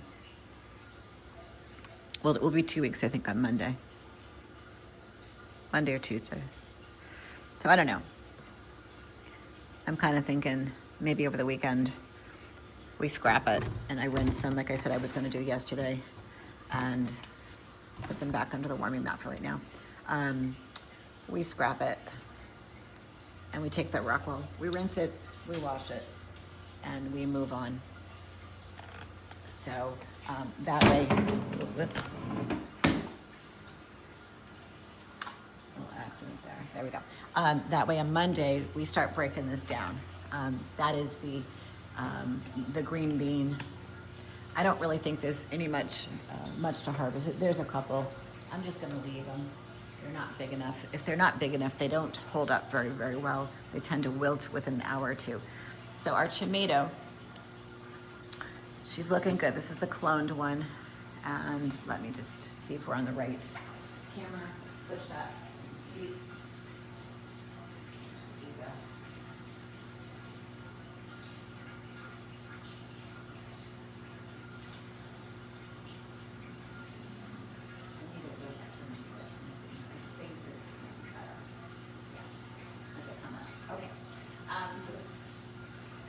So the cloned is looking good. I can actually start to see the lightening of some of the green. I think a lot of this is yellow. There are some reds in here. I know they are. They tend to be that darker green leaf, which is kind of like right there. I don't have a lot of flowers to pollinate. I think most of them we're going to go through that cycle of where they're just going to ripen for me. And then if I trim it back as I start to harvest, it will start giving me more flowers. And then of course we've got this, guys, we've got a lot of work. Like in the next week or two, we've got some big work to do. We've got pepper plants to, to seed, get ready. Let the cloned tomato ripen. Oh, we got some more red tomatoes. I actually might grab those while I'm here. See if I can spin this. There's a lot of water. Just give it a little spin so I can get back here. I just don't have a lot of reds and I just get so excited when I see them. So I'm gonna take them and I can put them in my windowsill. Got a couple. That was half and half. I'll leave that one. But we'll be breaking this one down real soon.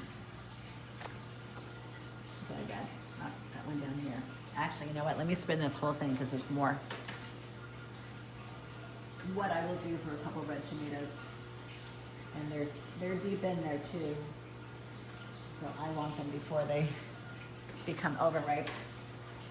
I think that's it for the rest.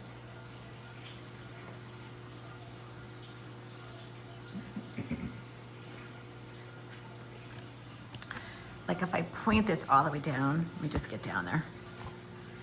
These guys right here, see the difference in the color of the foliage? This is just like that darker shade of green versus a little bit lighter over here. These are more yellow, and I know those three big guys right here, these are red.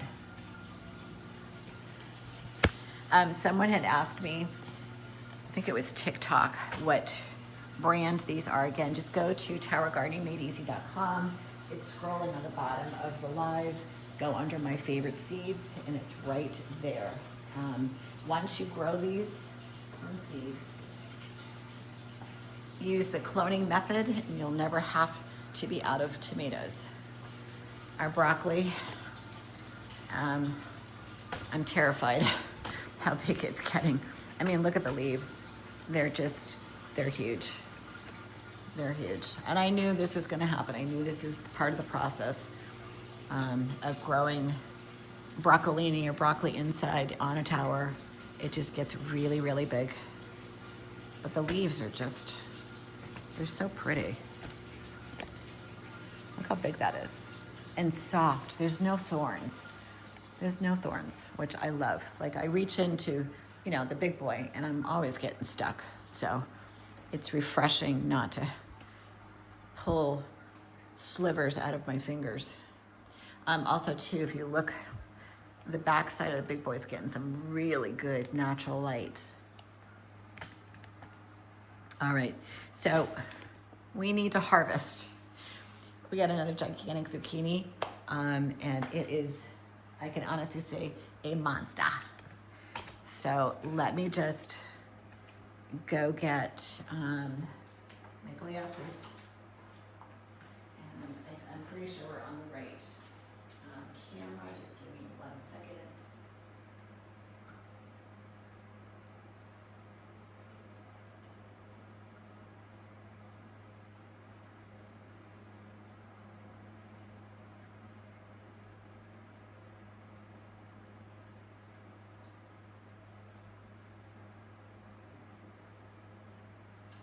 All right.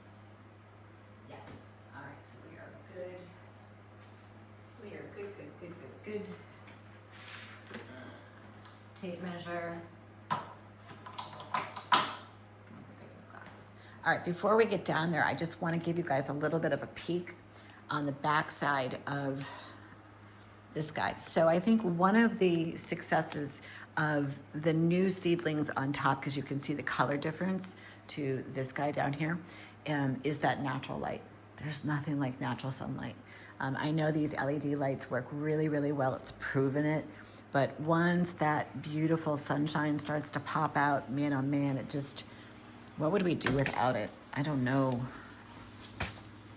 I love it. I love having just a little bit of color. So here we go. So there's one that's just dropping and is growing, and we've got another little baby right there.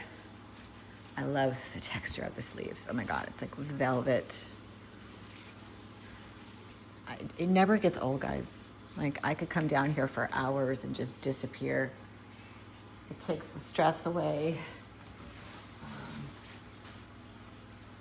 It's just Mother Nature in its splendor. I just love it. I got a little, I'm gonna move this out just a little bit and move this around. I got a burn mark on the leaf, so let me show you. So this is typical, because if you were to see this before I move this, you might think that the nutrients were off or the pH was off, but it's not.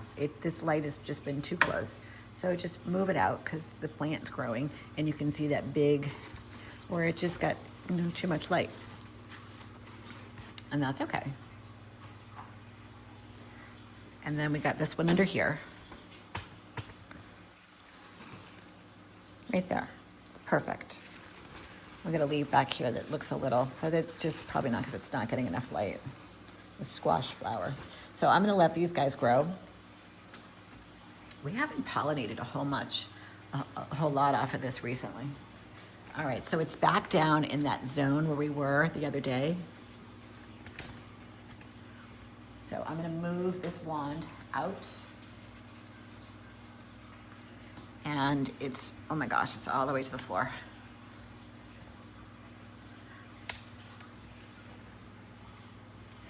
I'm just amazed at this tower. I really am. And how much food it's produced and grown. Harvest Friday.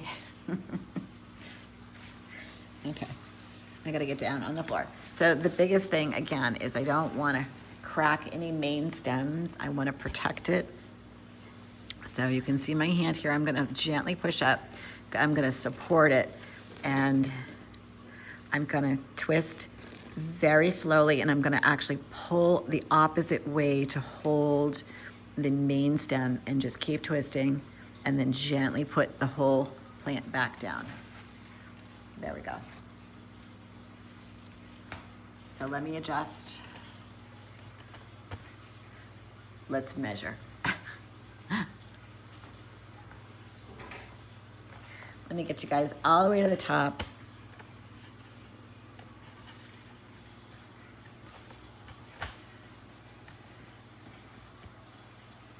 Let me adjust this before I forget. I'm famous for taking the wand away and then not putting it back to where it needs to go. And there's nothing that's under here, so I'm just gonna kind of bring it back central, I think. Oh, there is something down there that needs to, let me just make sure. Got some leaves in here that need to be clipped. Oh, there is a couple down there, so maybe, there's so many leaves that just need to be trimmed back so I can get some light down there. All right, measuring tape. Here we go. So again, I'm only gonna go from the fruit, and then I'm gonna wrap it around. Okay, so we got 11, maybe 11 and a half. So it's just a little bit smaller than the one that we harvested on Wednesday. But it's just huge. You know, if I put it inside the tray, as you can see, my little harvest tray that I use, how big that is. All right.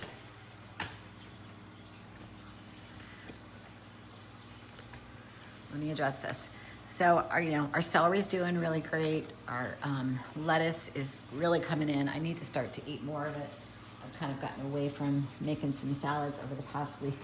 So it's starting to melt together, which is my pet peeve. Because once it starts to do that, it really just winds together, and you can't separate it without like killing a bunch of leaves. So the oldest bunch on here is this red that's down here, which is still really good. And then this bunch over here, this is the older. So I'm probably gonna make a salad tonight, and I'm probably gonna pull one of these whole ones out and just try it to make sure that it's not bitter. So one of the things that happens when you leave the lettuce in for too long, anything really, it will get sour. It will get very, very bitter. Celery does it, lettuce does it. Not so much the squashes. I don't know about the broccoli because this is my first go around with the broccoli. Cucumbers, not so much. They just get big. But anything that's leafy like this will just get bitter. So just, have fair warning that do your best to eat it. Here's an example right here of me putting in a new one, and then this leaf right here wanting to canopy in shadow so it won't grow. So I really need to do some, eating of lettuce because it's so good for you. All right, I want to get down to the cucumber tower. I feel like we've neglected that a little bit this week. It's kind of like, let's do a drive-by. Let's do a, see what it looks like, and then that's it. We don't do any pollinating. So I'm going to back out of this for a quick sec. Let me go switch the camera so that you can see what I'm doing. I need it on the right. Stay with me.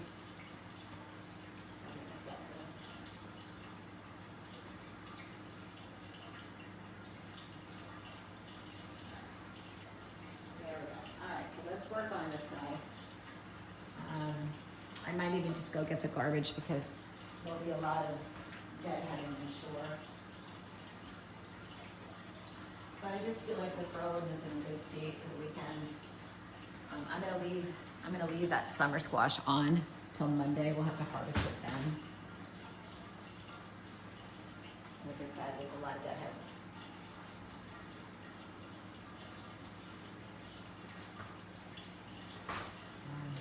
I'm gonna lift this vine just a little bit.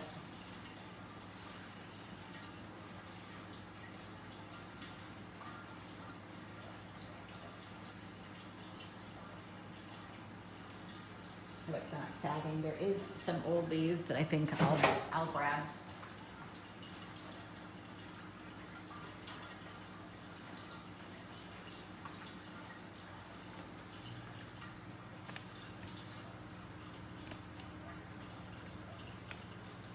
Okay.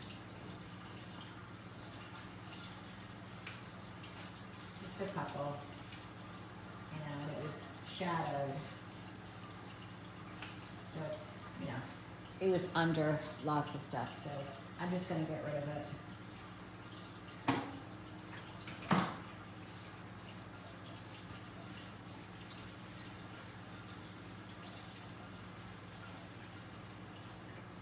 It's not long enough to go to the next one, but I need to bring it up a little bit.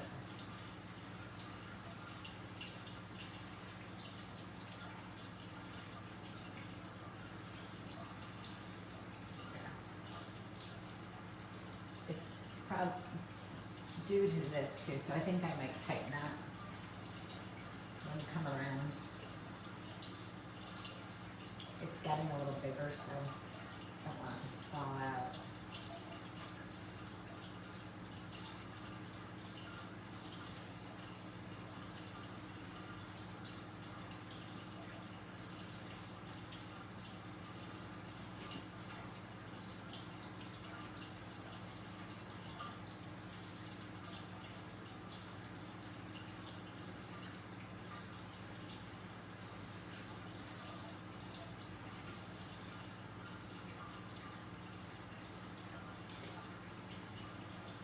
Just trying to tie it just a little bit tighter so that it can still grow.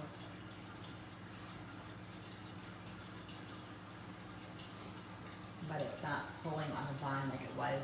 As it grows, obviously there's going to be more weight and it's going to sag.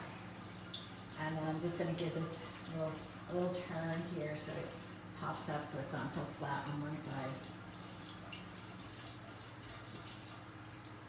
Flowers everywhere. Let me just take a quick peek. Oh, there's a leaf right there. Where's the scissors?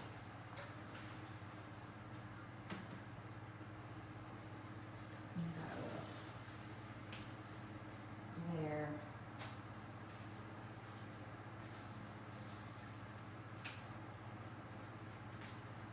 Okay, good. All right. Awesome. Just a little clip. And one of the cucumbers that's resting on the side of the trellis has a big dent in it from where I'm just balancing it.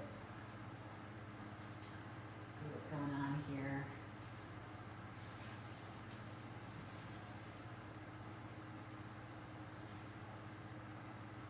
All right, that all looks pretty good. Let me come on to the other side. Let's take a peek there. And there, let me show you what I mean with the big dent. All right. See where it's balanced and that big dent right there? Because I've just had it resting so it can get a little bit bigger. It's pretty much, I think, full grown when this starts to stretch a little bit.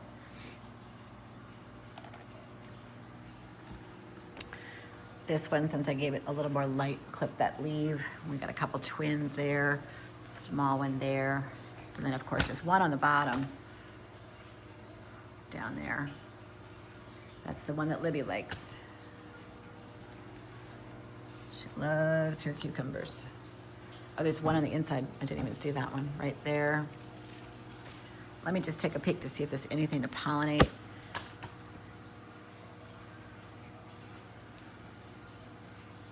Yeah, right there. So let me get onto that side.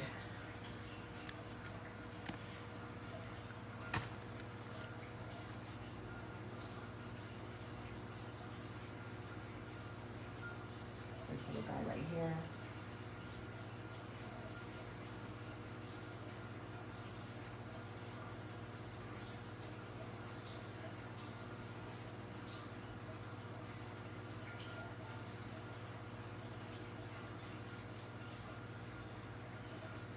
Just grabbing pollen from a couple of different flowers to come back and pollinate.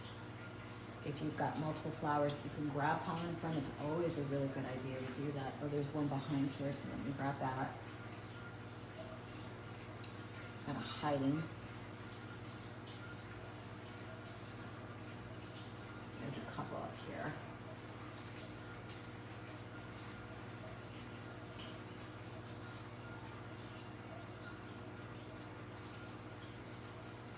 On the back side, really little, geez, teeny tiny.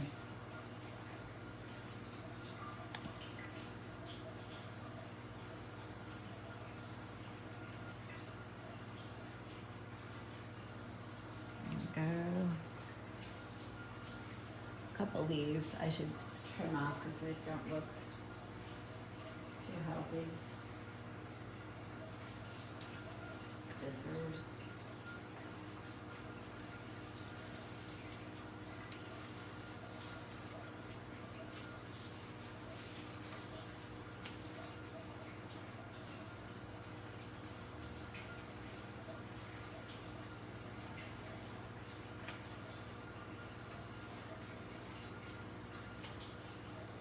You know, trimming off a couple leaves here and there gives you more light,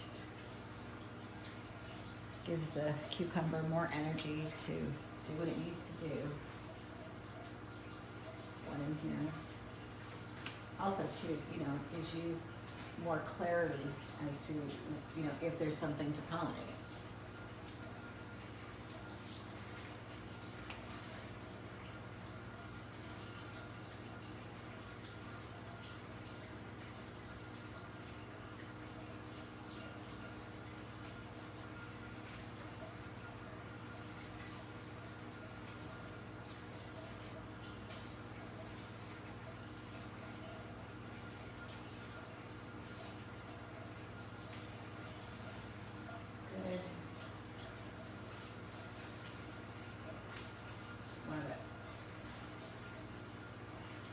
So all in all, I think that the cucumber tower looks pretty good.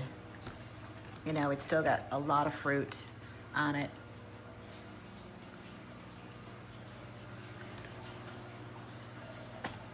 It's got a lot of longevity as we wait for this guy to, you know, finish growing. Let's just take a peek. So last Sunday I bumped this up to 1.5, so we've got, you know, our third and fourth leaves in. The lights are nice and close. Like this one can actually be a little bit closer. I'm liking the position of where I planted them, mostly in the front, so that when we put the trellis back over, I won't have that issue of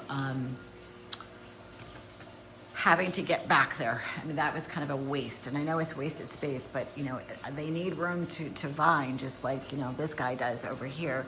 So knowing what we can do on the towers, maximize the sides of it, because honestly, wanding out, I'm making my own words right now, wanding out the vines onto apparatuses outside the trellis and putting the wands where they can, you know, go ahead and illuminate and help grow, it's just going to grow you more food.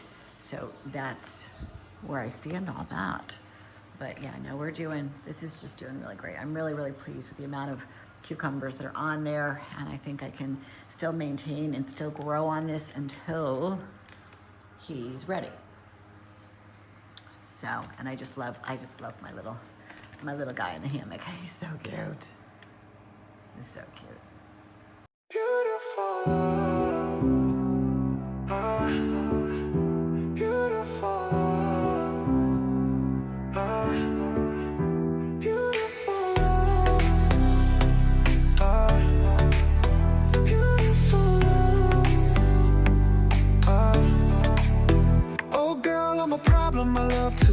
That girl got a problem, she love too hard. Says she needs somebody who go too far. She don't need nobody, she love who she are. Oh girl, I'm a problem, I love too hard. That girl got a problem, she love too hard. Says she needs somebody who go too far. She don't need nobody, she love who she are.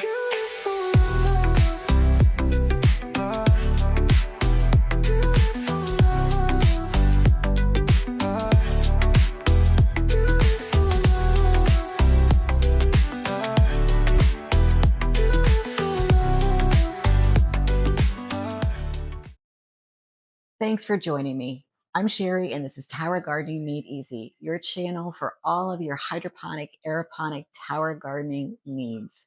If you haven't already subscribed to the channel, please consider it. Hit that like button too. And if you have a question, please leave it in the comments and I'll get back to you right away. If you're joining me from another platform like Facebook, Instagram, TikTok, LinkedIn, Amazon, from wherever, welcome. Thanks for joining me. And I will see you on the next live, 10 o'clock, Monday through Friday.